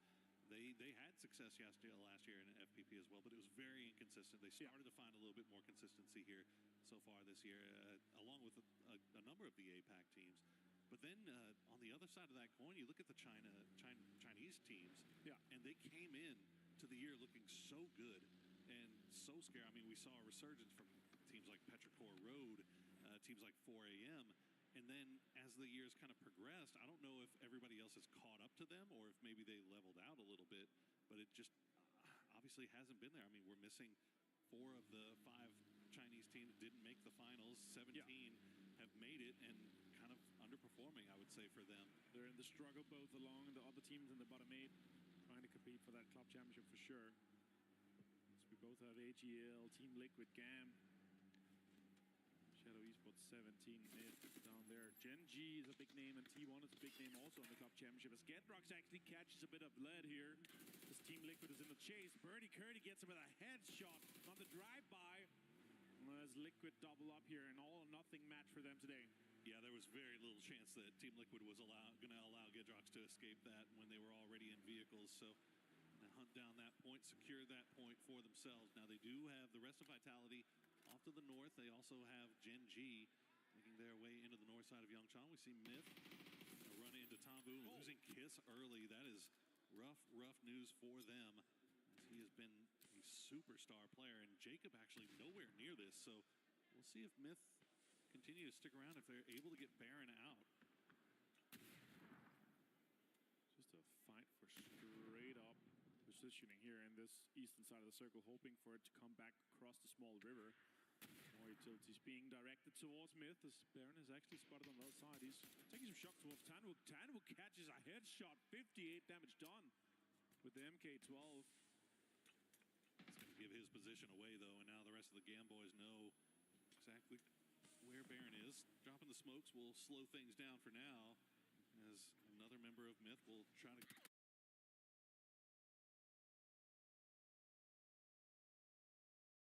come over here and provide some support. Gets the shots into Duckjuice. That's going to be Scappy from the hillside, but Duckjuice just pushing through with that Panzerfaust in hand, hoping to spot out something. Scappy will get pressed away from that high ground position. You saw the damage coming through, and I think Baron, was that a C4 in his hand? He was. Drop one on the wall, maybe.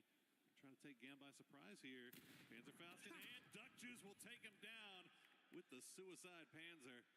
But that is going to be 2 down now from Myth, as Scappy will just have to retreat and join Jacob. And that pushes GAM in to a few points here now so far, and those points are so close in the bottom half of the leaderboard, so it's very important for them, as T1 also tries to get in further into this circle here. So many teams around Yangchang. You could always think that they were looking for VP if VP was playing slow here. T1, Vitality, Genji, and Liquids over in this direction, and nobody's there except for all the teams looking for VP, looking to try to stop them. Shots coming, Raining finds Quizzy as Vitality loses a member of their squad. A little hillside jousting there for Vitality. Unfortunately, that's going to be the second member that they lose. Already losing Gudrox to Team Liquid. T1 continuing to drive around the hillside to see if they can hunt down a few more members. They might have pinned out Levante. We'll check and see. But Falcons slow pushing in from the south side. They've got a pretty easy path into the south side of the zone. And yet Levante will get spotted out by Type and flushed out unceremoniously with the bumper. They're not even looking for maybe stop here and get some of the chips. I don't really see that happening at this point here. But yeah, we saw Falcons coming in from the southern side. Our current second place team, the only other team to have reached that triple digits. And they're trying to fend off the two teams in the chase, Na'Vi and Vicious, just 7 points behind Falcons. And that drop off from second to fourth is from 300,000 to 134. As we see the next circle pop, we do know that we're not going to be ending up in the Yangchang area, but there's still this big skinny river that's going through from the shipyard riverside. So let's see where we end up as VP is going for the high ground control with information to be gathered as all the teams try to get deeper into the circle. Yeah, 17 pushing just on that western side on the low ground by the hill. Remember, this is where we saw Mortar Madness. Mortar Combat. It might happen again. Combat. Well, VP, they've spotted out 17. And we'll take a few shots. Actually, Xiao Wu very low there. Team Liquid has made their way to the very, very tip of that, what you, I think, referred to as the pizza slice. A very appropriate name. But Liquid will find their way up there. And now they're going to have T1 on the other side of the river looking over in that direction. So we'll see if Liquid can spot anything out here, as it looks like nobody is going to cause any problems here for Virtus Pro. Everybody's just going to assume that the top of that hillside is already occupied, and nobody really wants to mess with it right now. Also, it's such a good spot for information. You're going to be able to poke them out. Gustav gets a headshot and gets Kamal's down as well with the mini. Just a 4x here. It's going to be a little bit more difficult to get the flush, but he does get it. And the Danish IGL is able to get a point to secure it here for Falcons, as they actually have maintained some good amount of control. Also, having a glider on Kickstart, the amount of information they're able to share. Now Vicious is pulling off. It's going to be straight on to VP. This is not what I was expecting. Vicious, everybody I thought assumed that somebody would be there, but they will get the trade. Lucarux will take down Simon T, though, as Beamy will have to bleed out on the rock side. Another great shot from Lucarux. He is on fire right now, but Correxi's going to go down. So 2 down for Virtus Pro as they try to hold the top of the hill. A quick double rest here. And 17 is coming. It's a pull-up from 17. Geek Case looking at it. Twisted Minds is getting involved here. So many teams trying to third-party this. So important to try to stop them. They cannot be getting this win. Dogma gets Beamy with the nade after the rest. Sails just a little bit too wide, and the nades are raining down on Virtus Pro. Everybody knew exactly where they were, and they will not get the win in match number 2 as the rest of the lobby converges upon them. Virtus Pro will go out early. Duck My, now the last player left alive for Vicious, and Falcons has to see that in the lobby there, the kill feed. They have to know that this is their opportunity to try to play catch-up. All right. You were right in chat. Find VP, kill VP. That is now the objective of every single other team. As we did manage that. Saw a lot of teams just straight pull up, still third party there, and I love the Vicious curiosity to try to find them, to try to drive into an area where they would assume that VP has been playing a lot. That could be, once again, here as red zone in the southeast, going to be a little bit rough for Falls and Falcons. Let's see where the circle goes. We do go a little bit further on the western side. Sure, it's a donut, but it removes a lot of the eastern side in terms of the river. High ground that you saw EB as well. He was laughing. He knew, okay, I see how it is. Oh, I guess we just win. Yeah. We're just going to win in match 6, so they're not going to allow us to win in the last one. Yeah, 17, as soon as they saw the kill feed, they were just instantly in vehicles and shooting up the hill. Like, they knew exactly, and that's what they should do, right? I really love that. There's so many teams that they know each other so well, and their tendencies on each map. So you see some shots coming in from Gustav here to more members of Shadow. Kickstart really far up here. It's almost like fighter combat here. Another glider might be able to come into. Kickstart is really throughout the year been able to provide so much information from this. Look at that. And in 8X, you're getting so much information. You see also with the red zone that happened up earlier in the area that's kind of central inside the new circle, he's able to pass that information along so they know where to kind of play further inside the match here once we go through. Oh, that Luca there. The barrel as well. It was disgusting on Tycon. Look at that. That was some hell. What a really shot. good shooting there. But, I mean, look at this. I mean, Virtus Pro was almost able to even get a reset off of that. If it had not been for 17 just making that full send right up the hill, Virtus Pro might have been back in business. But the Xiaowu double grenade, wow, instantly taking him down. So 17 doing the rest of the lobby a favor now. Now, on the other side of that coin, Vicious, you mentioned making that push up the hill.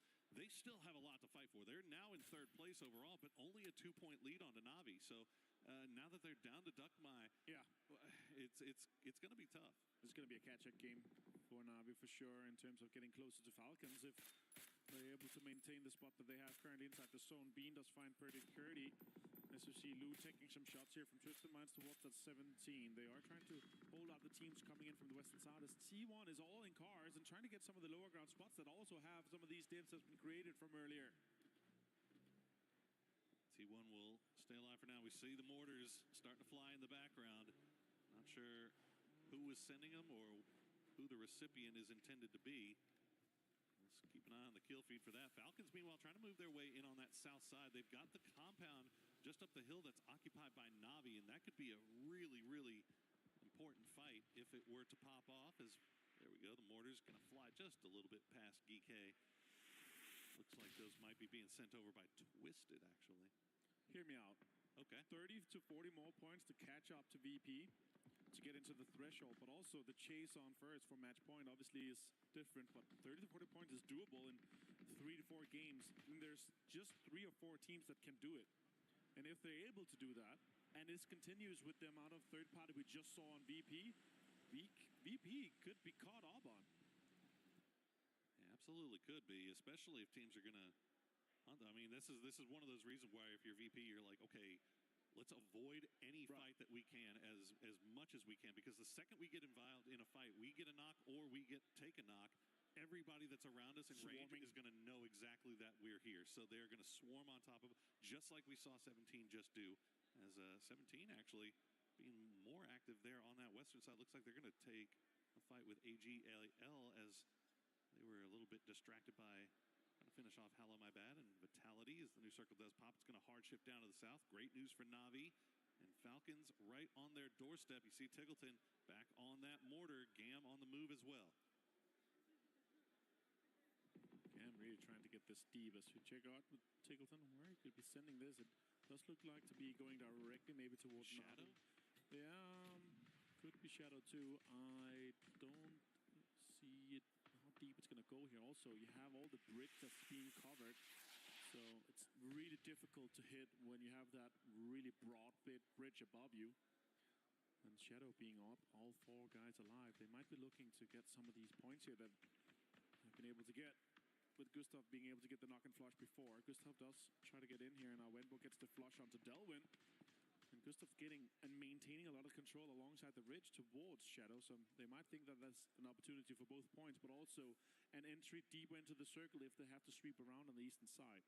That's really aggressive positioning from Gustav there, but that's what Falcons needs. They need to get points. He just cannot afford to get caught out here, as it looks like Satsuna is going to take a few shots over in his direction. Meanwhile, Team Vitality will get eliminated in the end. Full Sense going to run into AGAL, as it looks like nice knock and flush onto Flash, but the return onto Himas will take him down as well. Kill feed is lighting up while Falcons continue to try to pressure Shadow Esports. AGAL does get eliminated in the end, and Full Sense will keep 3 alive. AGL has really had a rough tournament considering how good players we know they are. And now this next circle closes. Shadow could really be in this unfortunate situation of being in the middle of the burger with Gen G coming in from the northern side and Falcons continuing to consider the pressure that Gustav is going to be able to provide here. As more mortars are coming in and straight towards Gam here. That did blow up the car. But it does provide and enables some cover for them if they swap around in some of the areas here. Next server is going to pop shortly here, and Twisted Minds on the edge, 17-2. A lot of teams is going to have to fight this next circle. 13 teams up, 43 alive. As the circle will pop, and it's going to shift up to the north. So it's going to go to that high ground. Geek T1 already sharing it with DOTA just hiding in their midst. Just lying prone inside of a dip as we see the mortar come through. Gam, once again, will have to have eyes on the sky. Looks like they'll avoid it for now. They continue to dance around. At the same time, you don't want to just blow all your smokes right here if you're Gam. Right. Because you know you're probably going to need them late game, but Na'Vi is just, I mean, they're just continually sending them down. But this does shift away from Falcons, so now they have to get in vehicles and decide how they're going to get in here while avoiding that Na'Vi compound. Yeah, as you said, it's actually a really rough shift for Falcons. They could do a pull-up onto Na'Vi here. It does happen here. Now the pull comes in. Jiggleton takes some shots, connects a little bit, and now Tilsy's being deployed from Na'Vi. They're going to try to pull to the blind side of that Na'Vi compound, and it lets them get very close in. But a good grenade from Hakatori takes down 2, and now he knows who's on his doorstep. He will go down to Kickstart as Shrimzy and Kickstart try to hold the line. The rest of Na'Vi trying to get over here and provide some support. Boostic not here just yet, as they will continue to play around on these walls. Nobody looking down. Actually, full sense. Belmoff taking shots, so they can't play on the outside of the wall anymore. They have to push in. Shrimzy, half HP, Kickstart, half HP. Boostic's on the corner, gets Kickstart down, gets a flush, and immediately, and now it's down to just Shrimzy. Can he maybe get something more happening here? No, he goes down, and Falcons is out in 12 plays. Because Na'Vi gets 4 kills and gets ever so closer to Falcons on that second place on the leaderboard. That is absolutely not the team you wanted to go down to, as Falcons will now have to sit and watch Na'Vi. They do manage to take 1 off of them, so they have to play with 3, but they still have their compound in on the very southern side of this circle. As we check back in with full sense, they get a knock onto Gam, so 3v3. They do have a little bit of a space that they can work with inside this circle. And meanwhile, on the northern, just outside of zone, Twisted Minds and 17. 17 has been very active this game after dispatching a VP. And now they're going to try to push right past Twisted Minds. That might be a little ambitious as they're also getting shot at by Geek. Akan will take down Tian Tian. Song Jane takes down Lil Ghost. 17 down to 2. Yeah, this is a Hail Mary from them, and now Twisted Mind can follow up and see exactly what path they're able to play from, trying to maintain that southwest control as Songjang gets some confirmed, and Chanchang gets a bleed out onto Perfectix. So many teams have lost players. Geek and T1 being the only 2 teams that have a full 4-man squad standing. Sure, Na'Vi is only 3, but that compound is good. If they just get a little bit more here, it could work out. Tamu finds Belmoth as he opens up with some shots with the Mohawk. This next circle shift going to be huge for Na'Vi. They can get a little bit of luck because leaving that compound is going to be absolutely impossible. And yeah, they're going to have to do it, and they're going to have to push uphill into the Geek compound. Geek in a beautiful position here, depending on what T1 does. T1 on that northern side, they've just kind of been looking down to the south, downhill, and off to the east. They're pressuring Gen G, whose backs are right up against the wall here. Gam, meanwhile, just hiding out in the dips, hoping they can hold their line here. I think T1 has maybe spotted out DOTA. Yeah, don't want to take a risk of losing anybody, so they'll just dispatch with him by grenade. And yep, good night, Sweet Prince. DOTA goes out in 10th place as Vicious. So it goes out here, and with the points they've had on the leaderboard, they're gonna hope for Na'Vi to not get any more out of this one.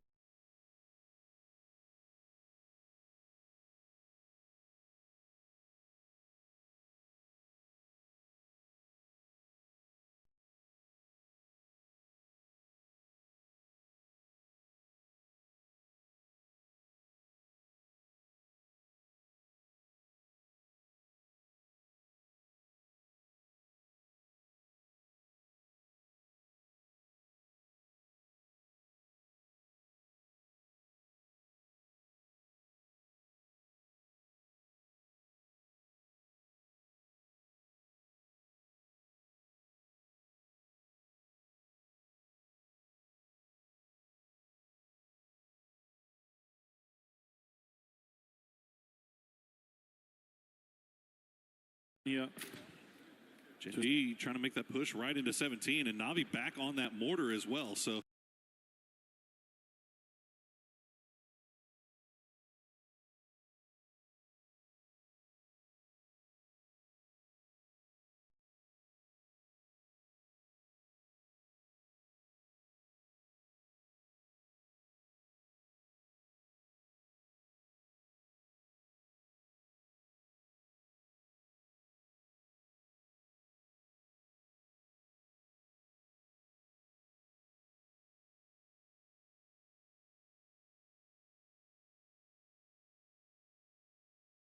this could be Navi. I think Navi was mortaring themselves some divots to try to crash to, but Gen.G pulled up to him before Navi could get in the vehicles and on their way. I like that. Oh, 53 damage onto Soul, and he was just on the edge of the kill zone. And now Navi's pulling up here. Damage is being done. Spheris is low. And now nades and utilities being deployed to try to fend off this push here. That's inevitable from Navi. Double nade, triple nade. Triple nade from Gen.G will fall a little bit shy. Navi will be able to dance around on that hill.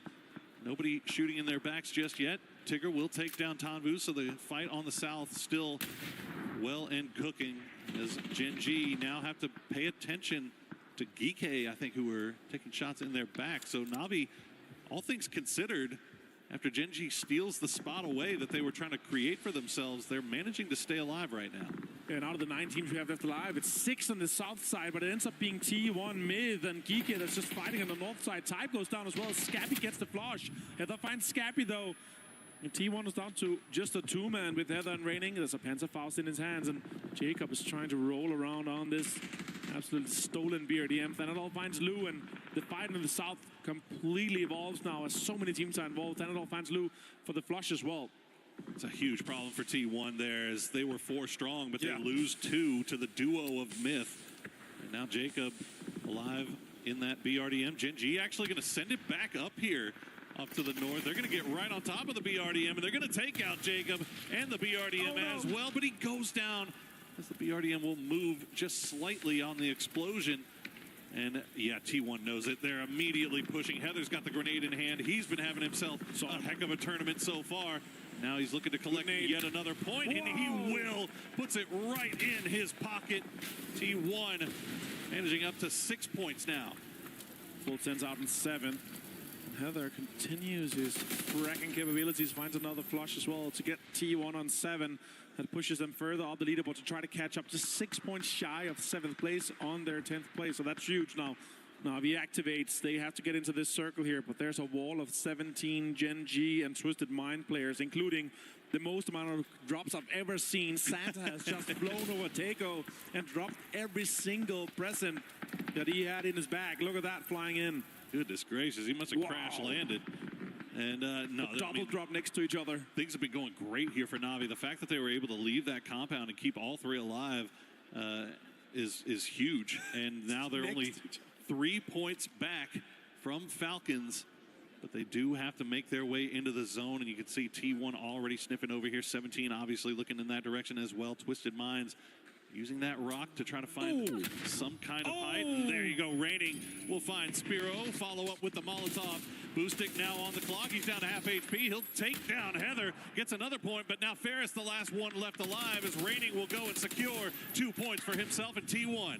That was massive. He's down to 46 HP himself, though. Has to go for first. And more utilities being thrown, and T1 is out in 6th place as Gen.G and Soul gets involved. Now shots coming in towards Ferris. He's survived for quite a while here. Now they've breached into the triple digit in this game here. 102 might be able to break above Falcons with just one more kill and one more placement. It's an absolute impossible task as 17 and Gen.G is staring in his direction. He's going to have to make magic happen to push this further. No utility, no heals, just 5 bandages. That's all he's got going for him. And Geeke, for their part, they've just been sitting inside their compound and they've been laughing the whole time. Now, any offensive utility that anybody has left in the bag is being sent over towards where Ferris might be. Fortunately, he is moving. He'll get spotted out, and he's going to get taken down. Soul will take down Navi, but not before they make another big leap to catch those Falcons in second place. Twisted Minds trying to make the crash. Wemba is ready. They'll find example. Batulin's the last player left alive. Oh, he's Flashbangs come through. He can't see anything. Hops in the vehicle. Immediately shot out by Wemba. And that'll be Twisted Minds out in fourth place. That's just making everything so easy for GK to get another chicken dinner here. 17 goes out in third, and now it's just a push for Soul, and that's an easy nade for Park Pro, as GK is able to close a chicken dinner in match 2. Easy nade, easy win for GK.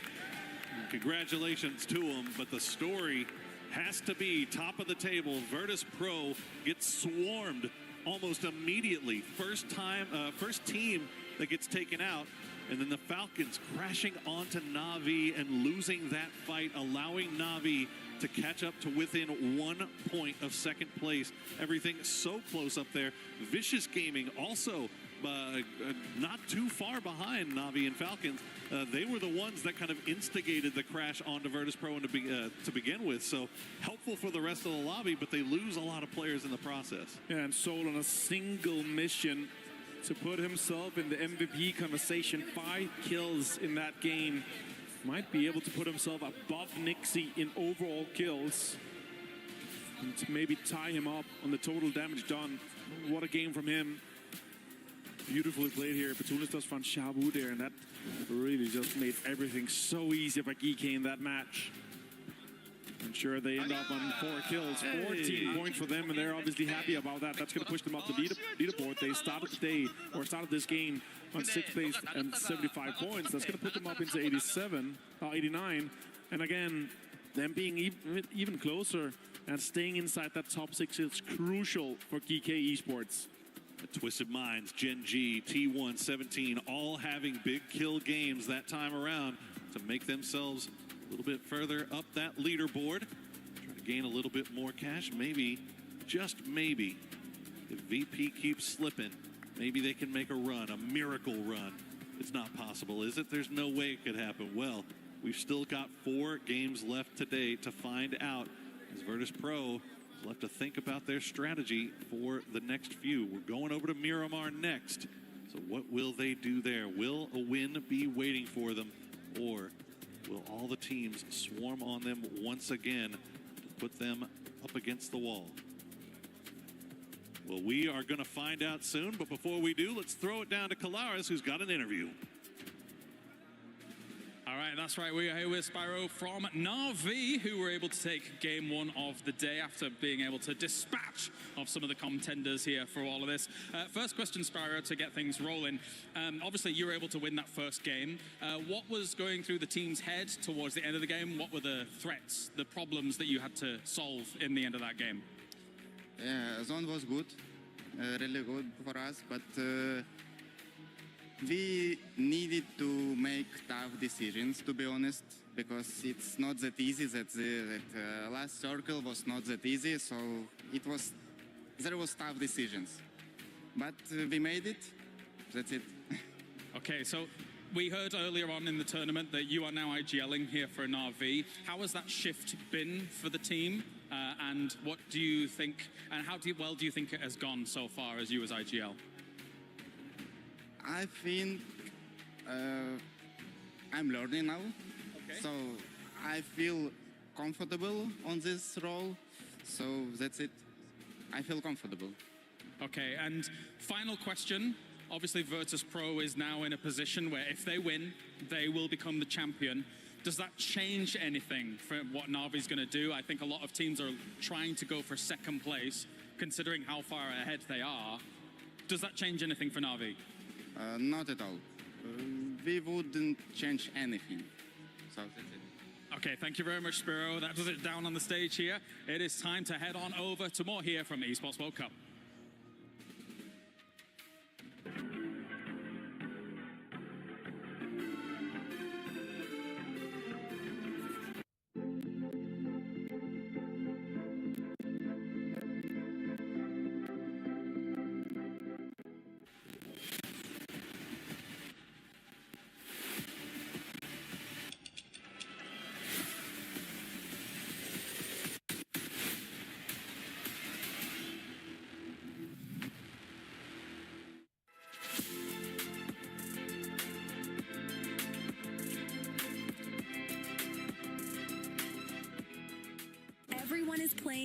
not yet. EWC Play is your all-in-one platform to compete in fantasy, pick'em, and quests for a grand total of $300,000 in prize pool. Build your dream fantasy team in 5 different games and track your score with live results tables. Predict the winner of every game, every group stage, and every tournament. Complete daily and weekly challenges to earn boosters that help you climb the global leaderboard. Got what it takes? Join EWC Play now.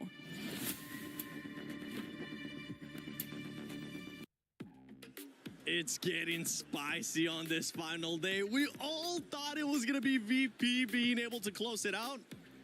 They pretty much got hunted down, Godspeed, as 2 teams just went after them. I mean, look, when the head is starting to get weak, everyone else is going to start coming in and trying to take them down. I don't know what kind of saying that is, but the point is yeah, if teams are going to see VP bleed, especially in the vicinity like 17, which, by the way, I'm super glad China decided to show up again because it's been nice to see them. But yeah, VP finally went down. It was a lot of utility that ended up taking them down. They were in a central position, but that's what we're talking about. If teams realize that VP is around them, they have the opportunity to wipe them, they need to get them out of there as fast as possible. You know, and there were teams that maybe weren't going to mess with VP or had as sort of vicious as Navi's, but I'll tell you what, 17 was definitely one of those teams that was going to take the chance to mess with the leaders.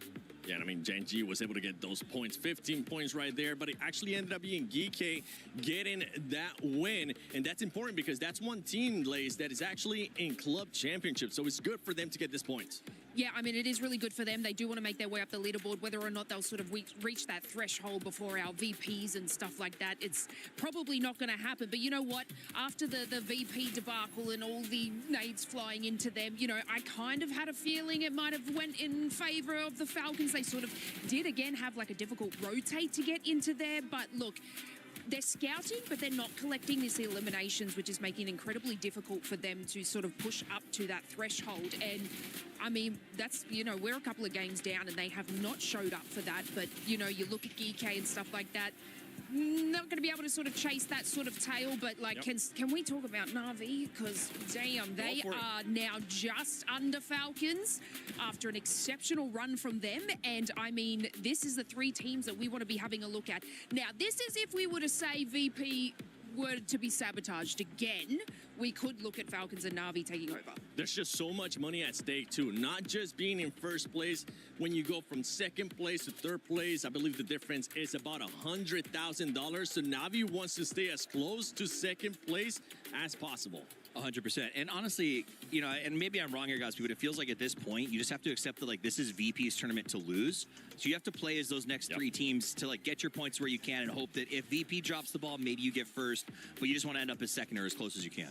Yeah, if you're not, like you said, if you're not Falcons or Na'Vi, you're essentially, I mean, VC, they're kind of getting close, but yeah, you're at this point, you're trying to get as far up the leaderboard as possible. Whether it's catching VP or not, they're still focused, again, on the hundreds of thousands of dollars they would gain just by going 1 or 2 placements. Well, I'm hoping that more teams will start showing up. Earlier, we got a chance to see some players too.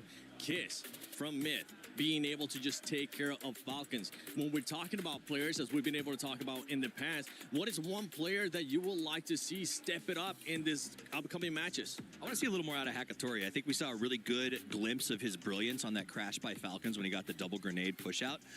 But I think that we're going to have these big moves where he's getting at least some big 3 pieces and they're putting him in riskier spots. If the win condition is we want to get first place, I think they're probably, again, looking at that second, third, how do we get on top of that before we make the next step? But I think that that's the key to theirs, is does Hakatori absolutely go off and have a wild day? How about you, Godspeed? Any player that comes to mind besides Hakatori? Yeah, I want to see Nixie just kill everyone in the lobby and just, you know, win the tournament. That's my answer. Lace, I'm thinking you might want to go with Tig. Aussie as well, Falcons wanting to do well. So, is that... Am I on the right track here? Yes, you want to have a look at like the dynamic duo, even kickstart, to be honest with you. Like, this team needs to be able to like get those kill points, and I'm not seeing too much from them. Obviously, like I said, they're kind of being like a little bit shafted on the rotate there, but they are trailing behind some other squads that they could definitely go into contention with and get those elimination points that they so desperately need. But we're not seeing that sort of, I guess, aggression from them. And after those couple of matches, they're also not making their circle rotations. So nothing is happening for them. Yeah, nothing's happening, and hopefully they'll be able to take advantage if VP does end up going out first. Talking about VP, I know Barney was able to catch up with their coach. It's Grand Finals day. It is the day to close it out, and the team that is running away with it currently is Virtus Pro. I've got the coach joining me, Ibiza. Thanks for joining me, mate. A pretty intense day so far, but you've dominated the competition up to this point. How are the boys feeling today? I mean, everyone's feeling, of course, super confident, but with the Smash rule coming into play, and as you could see the last game, everyone instantly was coming for us. There's a lot of pressure. Also myself, I'm kind of sweating like watching it, but we're keeping composure. We're going to talk after this game some things over it again, and yeah, we're going to build on that, so see from there. How was it after game one, seeing the boys get into Smash Zone so quickly? It was really nice to see. We instantly got, we were also in the late game, we're like, get that point, because they were counting themselves. So that was really, they were keeping track of it. So yeah, it was a good feeling to instantly get in there. Yeah, and then just before I let you go, some of the casters and the analysts were talking to Nixie earlier today, and he said that, you know, if there's a map that they would choose to close it out on, it's going to be Miramar. That's the next map. It's map number 3. Do you feel the same way? Do the boys feel like they could close it out on this next match, do you think? I mean, Miramar, it's not our strongest map, so I wouldn't say so. We're usually like a Erangel-Tego team, Erangel or Tego map right now, team-wise. So I'm not sure about Miramar, but I mean, we're going to see it, so. Maybe Nixie was trolling us. I don't know. He's in good spirits.